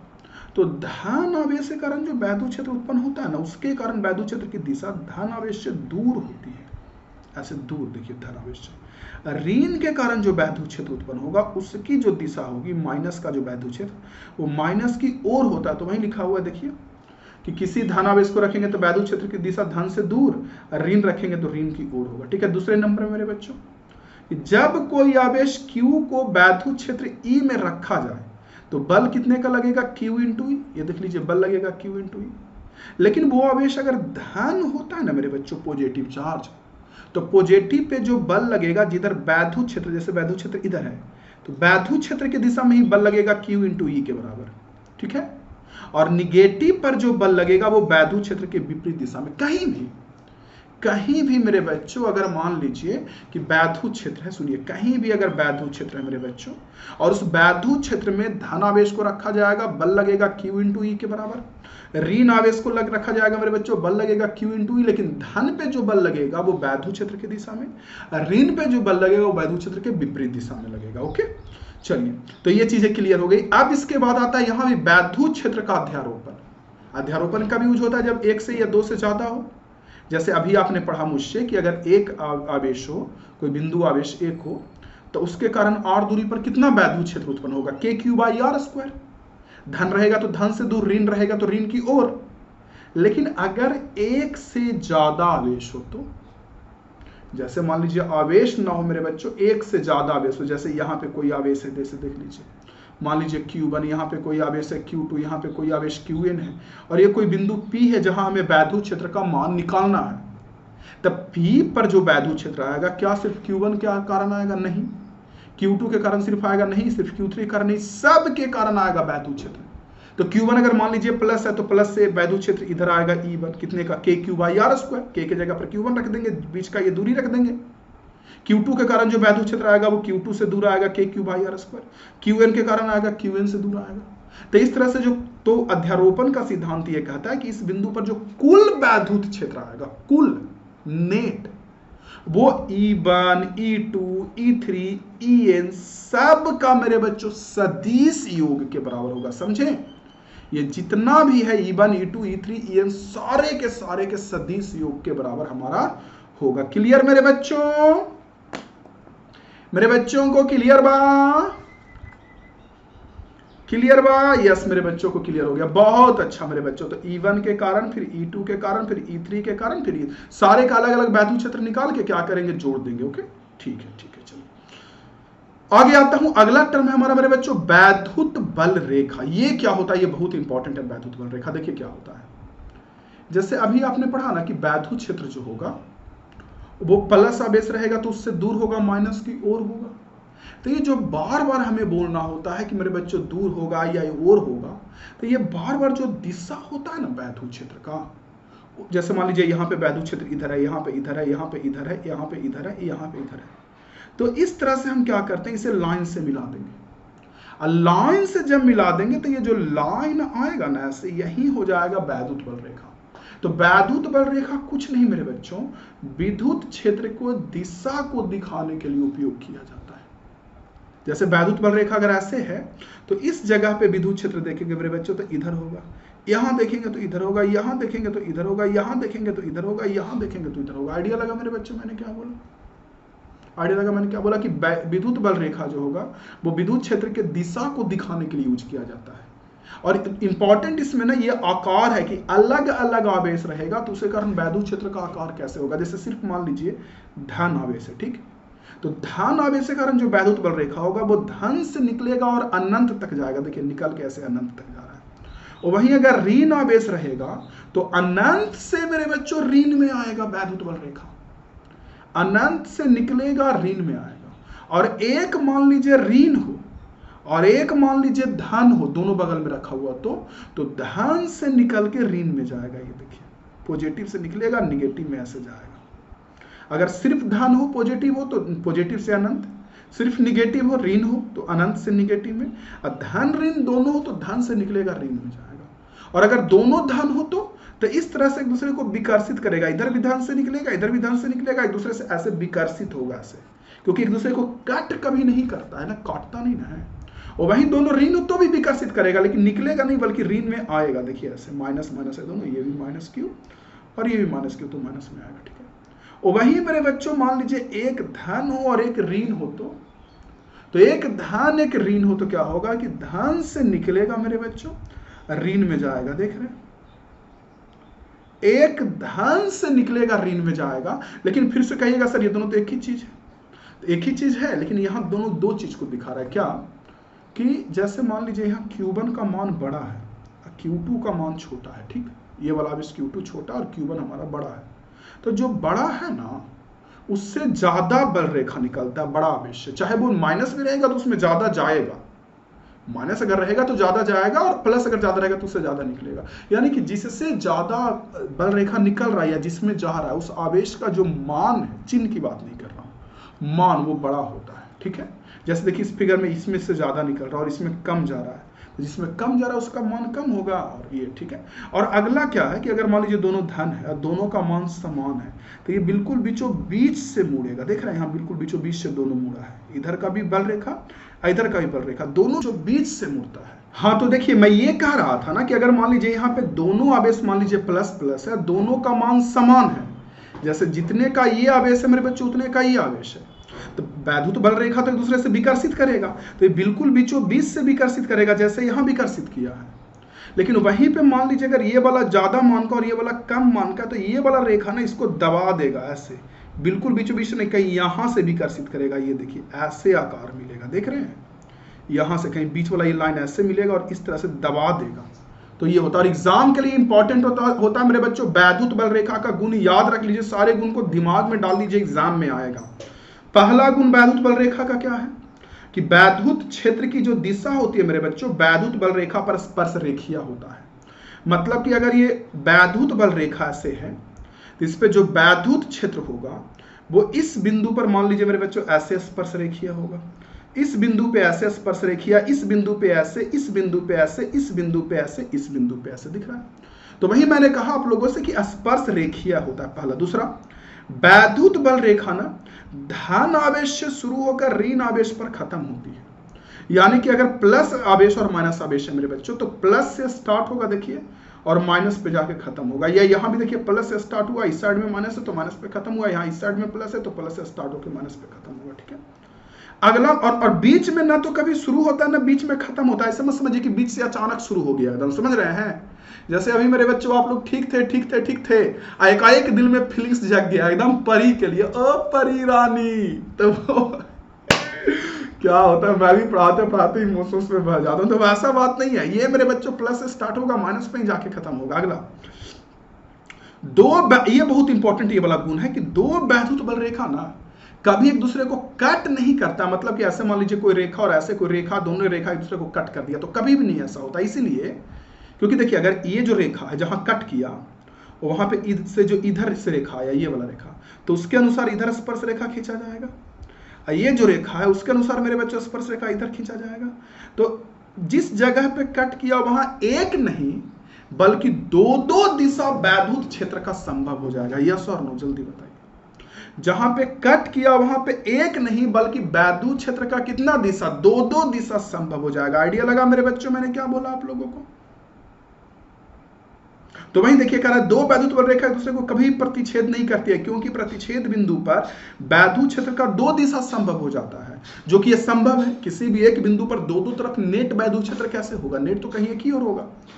अगला मेरे बच्चों देखिए, विद्युत बल रेखा कभी बंद लूप नहीं बनाती है। इसका मतलब ये कि ऐसा नहीं कि ऐसे गया ऐसे गया ऐसे गया और से बना लिया। देखिए चुंबकीय बल रेखा हमेशा बंद लूप बनाता है, आगे पढ़ेंगे, लेकिन वैद्युत बल रेखा कभी भी बंद लूप नहीं बनाता है। वो प्लस से स्टार्ट होगा, माइनस पे खत्म होगा, ठीक है। और नहीं मेरे बच्चों कभी भी ना समान आवेश से शुरू होकर समान आवेश पर खत्म होगा। ऐसा नहीं कि प्लस है और इसी से शुरू हुआ इसी पे खत्म हुआ, ऐसा भी कभी नहीं होता है, ठीक है। अगला, विद्युत बल रेखा धन आवेश से शुरू होकर ऋण आवेश पर खत्म होती है, हमेशा याद रखिएगा। विद्युत बल रेखा प्लस से स्टार्ट होगा, माइनस पे खत्म होगा। अगर माइनस नहीं है तो प्लस से स्टार्ट होकर अनंत तक जाएगा।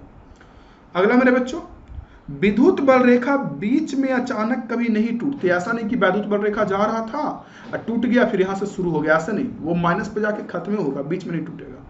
अगला ये इंपॉर्टेंट है, फिर ये वाला इंपॉर्टेंट है कि चालक के सतह पर ना विद्युत बल रेखा लंबवत होता है। जैसे कहीं भी चालक है, एग्जाम्पल के लिए मान लीजिए ये चालक है, तो ये जो चालक है ना कंडक्टर, चाहे वो प्लस हो या माइनस आवेशित हो, प्लस रहेगा तो इससे वैद्युत बल रेखा निकलेगा प्लस से, अब माइनस रहेगा तो माइनस में आएगा, यही ना होता है।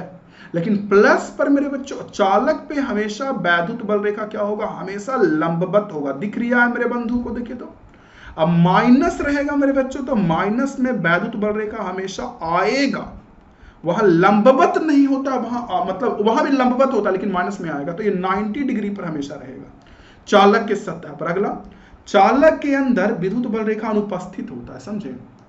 जैसे कोई भी हमारे पास चालक है मेरे बच्चों, ये हमारे पास चालक है, ठीक, तो इसके अंदर जो वैद्युत बल रेखा अनुपस्थित होगा, क्योंकि चालक के अंदर ना वैद्युत क्षेत्र 0 होता है। कोई भी चालक की बात करेंगे तो इसके अंदर वैद्युत क्षेत्र 0 होता ही नहीं है। इसलिए तो बिजली कड़कता है तो बोलता है कार के अंदर बैठ जाओ, ताकि अंदर वैद्युत क्षेत्र नहीं रहेगा तो बिजली का असर नहीं पड़ेगा। कार, गाड़ी, मोटर जो कार होता है उसके अंदर कहा जाता है कि बैठ जाइए। तो चालक के अंदर वैद्युत क्षेत्र 0 होता है तो वैद्युत बल रेखा नहीं होता है, ठीक है। अगला, और विद्युत क्षेत्र की तीव्रता ना मेरे बच्चों बल रेखाओं का अनुपात का समानुपाती होता है। जैसे मान लीजिए एग्जाम्पल के लिए देखिए मैं ये दिखाता हूँ। एग्जाम्पल के लिए कि आपने वैद्युत बल रेखा इस तरह से बनाया या इस तरह से वैद्युत बल रेखा है, तो देखेंगे तो इस जगह पे वैद्युत बल रेखा का घनत्व ज्यादा है और इस जगह पे वैद्युत बल रेखा का घनत्व कम है। तो जहां कम घनत्व है वैद्युत बल रेखा का, वहां वैद्युत क्षेत्र मेरे बच्चों कम मात्रा में होगा, और जहां ज्यादा घनत्व है वहां वैद्युत क्षेत्र ज्यादा होगा। तो वही कह रहा है कि विद्युत क्षेत्र का जो तीव्रता होता है, मान होता है, वो विद्युत बल रेखा के घनत्व का समानुपाती होता है। और सबसे लास्ट कि वैद्युत बल रेखा हमेशा उच्च विभव से निम्न विभव की ओर जाती है। जैसे मान लीजिए इस फिगर में यहां से इधर जा रहा है वैद्युत बल रेखा, तो इधर का विभव ज्यादा होगा, इधर का कम होगा। या यहाँ पे देखिए इधर से इधर जा रहा है तो इधर ज्यादा होगा, इधर कम होगा, और इधर जाएंगे तो और कम होगा। या यहाँ पे मेरे बच्चों देखिए ऊपर से नीचे की ओर जा रही तो इधर ज्यादा होगा, फिर इधर कम, फिर इधर कम, ज्यादा से कम की ओर हमेशा जाती है वैद्युत बल रेखा। तो ये हो गया मेरे बच्चों पूरा वैद्युत बल रेखा। इंपॉर्टेंट टॉपिक है, ध्यान से रखिएगा, गुण को भी याद रखिएगा। इसमें ये पहला तो प्रतिच्छेद कभी नहीं कट करती है, ये इंपॉर्टेंट है मेरे बच्चों। दूसरा, चालक के सतह पर जो लंबवत होता है वो इंपॉर्टेंट है, ठीक है मेरे बच्चों। और अगला मैंने बोला कि चालक के अंदर वैद्युत बल रेखा नहीं होती है या विद्युत क्षेत्र 0 होता है, ये इंपॉर्टेंट है, ठीक है ना।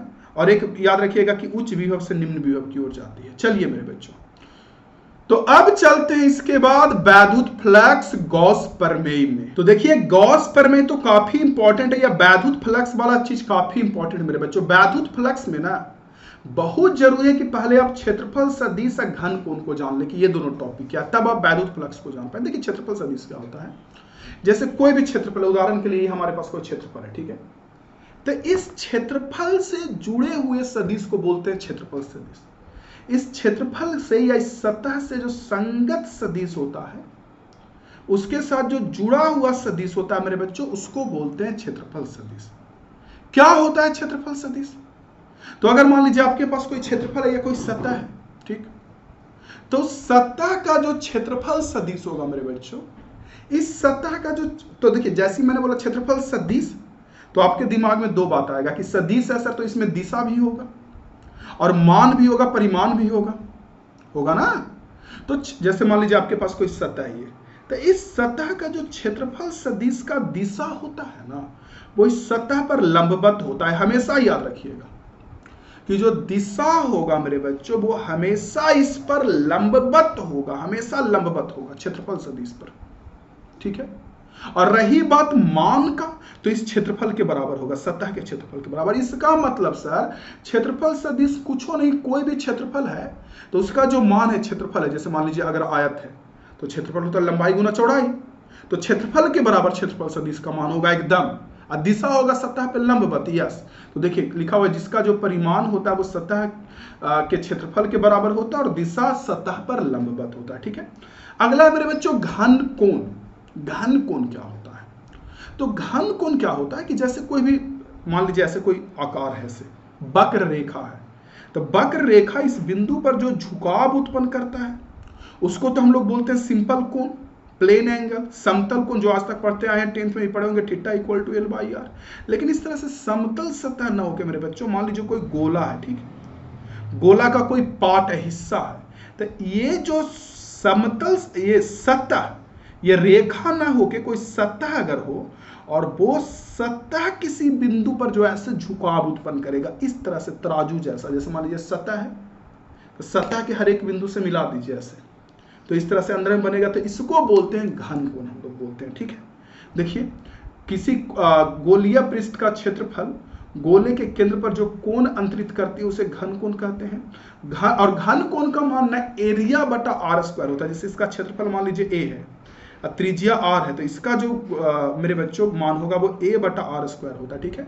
और इसका जो यूनिट होता है वो अस्टेरेडियन होता है घन कोण का। जैसे सिंपल जो प्लेन एंगल होता है या समतल कोण होता है theta equal to L by R, इसका यूनिट होता है रेडियन, पता होगा। हालांकि यूनिट नहीं होता इन सब का, ना तो समतल कोण का ना तो घन कोण का कोई यूनिट होता है मेरे बच्चों, क्योंकि देखिए theta equal to L by R होता है, एल का हो गया यूनिट मीटर, और त्रिज्या जो आर है वो भी लंबाई है, उसका भी मीटर मीटर मीटर कट के कोई यूनिट नहीं, ठीक है। वैसे ही घन कोण की बात करें तो क्षेत्रफल बटा आर स्क्वायर होता है, तो क्षेत्रफल का मीटर स्क्वायर, और नीचे में आर स्क्वायर तो उसका ही मीटर स्क्वायर, वो भी खत्म हो गया, तो इसका कोई यूनिट नहीं होता मेरे बच्चों। बात करें तो इसका भी नहीं, इसका भी नहीं, ये यूनिट लेस क्वांटिटी, इसका कोई यूनिट नहीं है। क्लियर? चलिए मेरे बच्चों, तो ये मेरे बच्चों को अच्छे से समझ में आ गया, बढ़िया से समझ में आ गया, आइडिया लग गया, यस, ठीक है। और इसका एस आई मात्रक आपको मुझसे ज्यादा बढ़िया से पता है मेरे बच्चों, अस्टेरेडियन, ऐसे इसका रेडियन और इसका अस्टेरेडियन होता है। और कोई गोला अगर हो ना, गोला, तो गोला केंद्र पर जो मेरे बच्चों कोण बनाता है वो 4 पाई का बनाता है, समझे। कोई भी जो गोला है, अगर कोई गोला है तो ये गोला जो केंद्र पर कोण बनाएगा मेरे बच्चों, वो कितने का बनाएगा? 4 पाई का कोण हमारा बनाएगा गोला केंद्र पे। निकाल भी सकते हैं, क्षेत्रफल बटा आर स्क्वायर होता है, तो क्षेत्रफल का मान होता है गोला का 4 पाई आर स्क्वायर, नीचे में आर स्क्वायर से आर स्क्वायर कट गया 4 पाई, ठीक है। अब आते हैं वैद्युत फ्लक्स पे। देखिए वैद्युत फ्लक्स, जैसे मैं हमेशा डायलॉग मार के पढ़ाता हूं कि अगर मैं बोलूं वैद्युत क्षेत्र का, तो कोई जैसे आवेश है, तो आवेश के कारण और दूरी पर वैद्युत क्षेत्र निकालते हैं, आप लोग निकालते हैं ना, आवेश के कारण और दूरी पर, ठीक, निकालते हैं जी सर। लेकिन वैद्युत फ्लक्स न किसी बिंदु पर न निकाल के किसी सतह से कितना गुजर रहा है वो निकाला जाता है। जैसे मान लीजिए हमारे पास ये सतह है, तो इस सतह से लंबवत दिशा में कितना वैद्युत बल रेखा की संख्या गुजर रहा है ना, उस गुजरने वाले संख्या को बोलते हैं वैद्युत फ्लक्स। जैसे ये सतह है, तो इस सतह से देखिए लंबवत दिशा में मेरे बच्चों वैद्युत बल रेखा की संख्या गुजर रही है, तो जितना संख्या ये गुजर रहा है, ऐसे छेद करके पार कर रहा है वैद्युत बल रेखा, उसी को बोलते हैं वैद्युत फ्लक्स। लेकिन फिर बात है कि सर नापेंगे कैसे, इसको मेजर कैसे करेंगे? तो हमेशा, और जरूरी भी नहीं कि हमेशा वैद्युत क्षेत्र लंबवत दिशा में ही गुजरे, तिरछे भी गुजर सकता है। तो वैद्युत क्षेत्र जो ई है और क्षेत्रफल सदिश ए है, तो इन दोनों का जो डॉट गुणनफल होगा, सुनिए, क्षेत्रफल का डॉट गुणनफल नहीं, वैद्युत क्षेत्र और क्षेत्रफल सदिश का, क्षेत्रफल सदिश सतह पर लंबवत होता है, तो इन दोनों का डॉट गुणनफल, जैसे दोनों के बीच का अगर एंगल थीटा है, तो जो वैद्युत फ्लक्स होगा वो ई डॉट ए का मेरे बच्चों, ए कहां होता है? सतह पे लंबवत, बार बार मैं बोल रहा हूं सतह पे लंबवत। और जब हम वैद्युत फ्लक्स निकालते हैं तो ई डॉट ए के बराबर होता है, यानी ई ए कॉस थीटा के बराबर होता है, ठीक है। जहां थीटा ई और क्षेत्रफल सदिश के बीच का कोण है, ना कि सतह के बीच। कभी कभी बच्चे क्या करते हैं कि क्षेत्रफल और ये जो सतह, इस सतह के बीच ये वाला कोण ले लेते हैं, जबकि क्षेत्रफल सदिश और E इन दोनों का डॉट गुणनफल होता है फ्लक्स, तो E डॉट ए होगा E cos थीटा, ठीक है। तो वैद्युत फ्लक्स निकालेंगे मेरे बच्चों तो इसका इंटीग्रेशन होगा, देख लीजिए E डॉट, और अगर मान लीजिए कोई सतह इस तरह से कर्व है, ऐसे मुड़ा हुआ है और यह वैद्युत क्षेत्र बदल रहा है, तो वहां क्या करना पड़ेगा कि छोटा सा क्षेत्रफल dA के लिए फ्लक्स निकाल के इंटीग्रेट करना पड़ेगा, वहीं E डॉट dA का इंटीग्रेशन करना पड़ेगा फ्लक्स के लिए, ठीक है। और वैद्युत फ्लक्स में एक अदिश राशि, अदिश इसलिए क्योंकि डॉट गुणनफल से निकला, तो डॉट गुणनफल से अदिश निकलता, नहीं तो दूसरा तरीका से समझिए कि ये पास करने वाला संख्या है, वैद्युत बल रेखा का संख्या, तो संख्या भी अदिश राशि होता है। तो वैद्युत फ्लक्स या तो समझिए कि डॉट गुणनफल से निकला, तो डॉट गुणनफल का रिजल्ट स्केलर क्वांटिटी होता है, अदिश राशि, तो अदिश हो गया। और इसका एसआई मात्रक मेरे बच्चों वैद्युत फ्लक्स का या तो वोल्ट मीटर होता है या न्यूटन मीटर स्क्वायर पर कूलॉम्ब होता है इसका एसआई यूनिट। तो आपको ये भी समझ में आ गया होगा क्या, तो वोल्ट मीटर होगा या न्यूटन मीटर स्क्वायर पर कूलॉम्ब होगा। तो इस तरह से मेरे बच्चों हमारा निकलता है वैद्युत फ्लक्स, जो कि आप साफ साफ देख सकते हैं किसके किसके डॉट गुणनफल से मेरे बच्चों, तो E यानी वैद्युत क्षेत्र और A यानी क्षेत्रफल सदिश, इन दोनों के डॉट गुणनफल से निकलता है मेरे बच्चों हमारा वैद्युत फ्लक्स। आइडिया लग गया मेरे स्टूडेंट्स को, ठीक ना। चलिए आगे चलते हैं। इसके बाद अब हम लोग चलेंगे गॉस के प्रमेय पे और इसके उपयोग का। गॉस का प्रमेय से भी वैद्युत फ्लक्स निकाला जाता है, हाँ, इसका उपयोग करके वैद्युत क्षेत्र भी निकाला जाता है, वो अलग बात है, ठीक है। लेकिन मेरे बच्चों गॉस के प्रमेय को भी यूज करके वैद्युत फ्लक्स निकाला जाता है। क्या होता है गॉस का प्रमेय?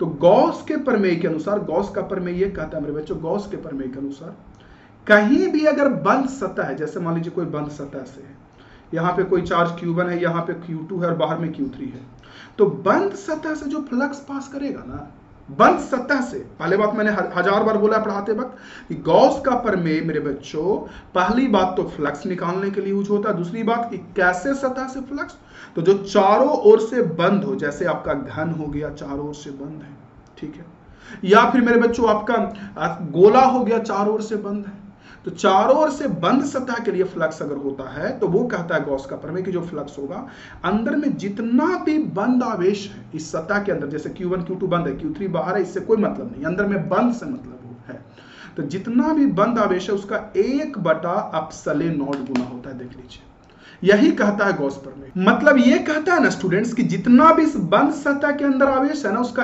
1/ε0 गुना फ्लक्स पास करेगा। जैसे फिगर को देखिए, इसके अंदर यहाँ Q1 बंद है, यहाँ Q2 बंद है, तो फ्लक्स पास करेगा, Q बंद हो गया, Q1 प्लस Q2 और नीचे में ε0 ये होगा।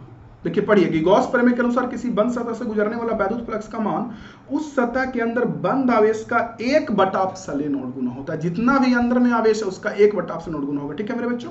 और गॉस प्रमेय को हम लोग ऐसे भी लिख सकते हैं, क्योंकि फ्लक्स को E डॉट dA का इंटीग्रेशन भी बोलते हैं, अभी हम लोग पढ़े हैं ऊपर में, तो ये भी फ्लक्स के जगह पर रख सकते हैं, ये मान E डॉट dA का इंटीग्रेशन Q1। तो बहुत आसान चीज है, बच्चे कभी कभी से ज्यादा दिल पर ले लेते हैं। यही कहता है कि बंद सतह से जो फ्लक्स पास करेगा, जितना भी उस बंद सतह के अंदर आवेश बंद है उसका 1/ε0 गुना होगा। आइडिया लग गया मेरे बच्चों, आइडिया लग गया। चलिए क्लियर, यस। अब आते हैं मेरे बच्चों गॉस के, अब क्या है ना कि गॉस के प्रमेय का उपयोग है, 4 डेरिवेशन करना है गॉस के प्रमेय को यूज करके। डेरिवेशन तो नहीं करूंगा, लेकिन क्या रिजल्ट आता है वो मैं बता दूं। सबसे पहला कि अगर कोई बिंदु आवेश Q है, ऐसे देख लीजिए, ठीक है, तो इस Q के कारण R दूरी पर कितने का वैद्युत क्षेत्र उत्पन्न होगा? तो Q के कारण R दूरी पर वैद्युत क्षेत्र उत्पन्न होता है KQ/R²। आपकी नॉलेज के लिए बता दूं कि जो डेरिवेशन होता है सब में एक ही स्टेप होता है चारों डेरिवेशन में। पहला गॉस थ्योरम से फ्लक्स निकालेंगे, दूसरा परिभाषा डिफिनीशन से फ्लक्स निकालेंगे, दोनों को बराबर कर देंगे, ठीक है। तो पहला तो बड़ा आसान है कि बिंदु आवेश के कारण जो वैद्युत क्षेत्र होता है KQ/R², K का मान रख सकते हो 1/4πε0 Q/R², तो ये तो कोई बड़ा चीज नहीं है। दूसरा है कि चालक गोले के कारण कितना वैद्युत क्षेत्र होगा, अंदर में भी बाहर में भी। जैसे कोई चालक गोला इस तरह से, चालक है, चालक नहीं, तो चालक गोला में मैं पहले भी बताया हूं, फिर से बोल रहा हूं कि अगर चालक को आवेशित करेंगे तो इसमें आवेश सिर्फ बाहरी सतह पर जमा होता है, ठीक है। तो बाहरी सतह पे आवेश जमा होगा तो अंदर में वैद्युत क्षेत्र 0 होता है और बाहर में मेरे बच्चों उतना ही होता है KQ/R², जस्ट लाइक इसके जैसा। बिंदु आवेश, जैसे बिंदु आवेश के कारण KQ/R² हुआ और दूरी पर, और जैसे जैसे और बढ़ेगा वैद्युत क्षेत्र कमते जाएगा। इसका ग्राफ ऐसे होता है मेरे बच्चों, ग्राफ भी जान लीजिए, इधर आर है इधर ई है, तो इसका ग्राफ ना कुछ ऐसा होगा, देख लीजिए ऐसे, आर बढ़ेगा तो ई कमते जाएगा, ठीक है। और वैसे ही चालक गोला की बात करेंगे तो अंदर में वैद्युत क्षेत्र 0 होता है गोला के कारण। अब बाहर में यहां से त्रिज्या जितनी दूर है, कहा त्रिज्या, तो त्रिज्या का अगर रेडियस आ रहा है तो यहां से इलेक्ट्रिक फील्ड k3/r² होगा मेरे बच्चों। तो इसके बाद ये होता है, ठीक है। तो यहां पे r मेरे बच्चों, यहां पे e देख लीजिए। और बात करेंगे मेरे बच्चों इसके बाद, तो वैद्युत क्षेत्र ऐसे आता है, ये देखिए ऐसे करके देखेंगे, ऐसे ग्राफ ऐसे आता है, ग्राफ ऐसा आता है कि अंदर में वैद्युत क्षेत्र 0 होगा। चालक, अचालक नहीं कर रहा हूं, अचालक में अंदर भी आवेश होता है, तो अचालक के कारण अलग निकलता है वैद्युत क्षेत्र मेरे बच्चों, उसके कारण ऐसे मिलता है ग्राफ। अचालक की बात नहीं कर रहा हूं, चालक अंदर में 0 होगा वैद्युत क्षेत्र, अब बाहर में फिर कमने लगेगा यहां से, जब त्रिज्या के बराबर होगा ना उसके बाद बिल्कुल बिंदु आवेश जैसा, ये ऐसा आवेश मिलेगा, ऐसा ग्राफ मिलेगा, ऐसा वाला, फिर कमते चला जाएगा। पहले अंदर में यहां से यहां 0, इसके बाद मेरे बच्चों कमना शुरू हो जाएगा। सतह पर होगा त्रिज्या के बराबर k3/r²। उसके बाद तीसरा क्या है एप्लीकेशन, तो याद रखिएगा कि गोला के अंदर में 0, बाहर में बिंदु आवेश के जैसा। तीसरा एप्लीकेशन क्या है कि अगर मान लीजिए कोई लंबा रैखिक आवेश है, जैसे ऐसे देखिए कोई बड़ा सा रैखिक आवेश, रॉड को जैसे आवेशित कर दिए, बड़ा सा रॉड, तो इसके कारण और दूरी पर जो वैद्युत क्षेत्र होता है वो 2k λ/r है, जहां r तो दूरी होता है रैखिक आवेश के से कितनी दूरी पे पूछा जा रहा है, वो r दूरी हो गया, नीचे में 2 तो नंबर हो गया, देखिए e की वैल्यू होती है 2k λ/r, तो r तो हो गया दूरी, k की वैल्यू आप सबको पता है 1/4πε0, और जो लैम्डा होता है ना इसको बोलते हैं लीनियर चार्ज डेंसिटी, की इसमें ना आवेश का घनत्व क्या है, रैखिक आवेश घनत्व हिंदी में बोलते हैं लैम्डा को। जैसे रॉड को अगर आवेशित कर दिए तो उसमें आवेश का घनत्व होगा ना, रैखिक आवेश घनत्व मतलब कि रॉड के एक लेंथ में, यानी 1 मीटर में कितना आवेश है, अगर कोई रॉड है तो उसके 1 मीटर में कितना आवेश है, तो लेम्डा को बोलते हैं मेरे बच्चों रैखिक आवेश घनत्व। आइडिया लग गया, तो ये होता है 2k λ/r, इस पर न्यूमेरिकल देखेंगे तो क्लियर होगा। और वैसे ही एक और होता है डेरिवेशन कि अगर पतला कोई सीट है, चादर एकदम इतना पतला है कि उसमें आवेश का एक ही सतह है, 2 सतह नहीं है, एक ही सतह, तो इस पतले चादर के कारण कितना वैद्युत क्षेत्र उत्पन्न होगा r दूरी पर, तो σ/2ε0 उत्पन्न होता है मेरे बच्चों, समान r पर दूरी पर निर्भर नहीं करता, एक समान वैद्युत क्षेत्र। जैसे देखिए रैखिक आवेश के कारण r का व्युत्क्रमानुपाती हुआ ना 2k λ/r, बिंदु आवेश के कारण r² का व्युत्क्रमानुपाती हुआ k3/r², और रैखिक आवेश के कारण r का व्युत्क्रमानुपाती हुआ, देख सकते हैं आप। ओके क्लियर ना, तो कोई पतला आवेशी चादर होगा मेरे बच्चे तो उसके कारण σ/2ε वैद्युत क्षेत्र आ जाएगा, ठीक ना। और वहीं अगर मान लीजिए कोई मोटा आवेशी चादर हो जाए, ऐसे मोटा मतलब उसमें कुछ मोटाई हो, कुछ मोटाई इस तरह से देखते हैं, लेयर है ये मोटाई, ये देखिए मोटाई, तो उसमें क्या होगा कि σ/ε0 होता है। इसके पीछे का वजह मैं बता दूं क्यों होता है ऐसा। जैसे मान लीजिए आपके पास कोई मोटा चादर ऐसे है, ठीक, तो इसमें आवेश का एक लेयर नहीं होगा बल्कि 2-2 लेयर होगा, इधर भी आवेश होगा मेरे बच्चों, इधर भी आवेश होगा, तो इधर अगर आवेश है तो इसके कारण वैद्युत क्षेत्र होगा σ/2ε0, एक लेयर के कारण इसके जैसा, ठीक, और इधर जो आवेश है इस साइड में, इसके कारण भी इधर होगा σ/2ε0, तो दोनों को अगर जोड़ेंगे σ/2, तो इसको जोड़ेंगे तो 2σ/2ε0, यहाँ से 2 से 2 कट जाएगा, तो आंसर कितने का आ जाएगा σ/ε0। आइडिया लगा मेरे बच्चों, तो ये हमारा वैद्युत क्षेत्र आ जाएगा मोटे चादर के कारण। तो आपको ये चीजें काफी अच्छी तरीके से समझ में आ गई होगी स्टूडेंट्स, बढ़िया से। आशा करते हैं कि आप वीडियो को शेयर जरूर करिएगा, लास्ट तक देखिएगा, इसके बाद डिस्क्रिप्शन में मिल जाएगा मेरे बच्चों पूरा के पूरा इसका शॉर्ट नोट्स। तो आशा करता हूं स्टूडेंट्स कि आपको यह बहुत अच्छा लगा होगा, अपने फ्रेंड्स को शेयर जरूर करिएगा। इंपॉर्टेंट क्वेश्चन में मिलता हूं आप लोगों से। जय हिंद, वंदे मातरम।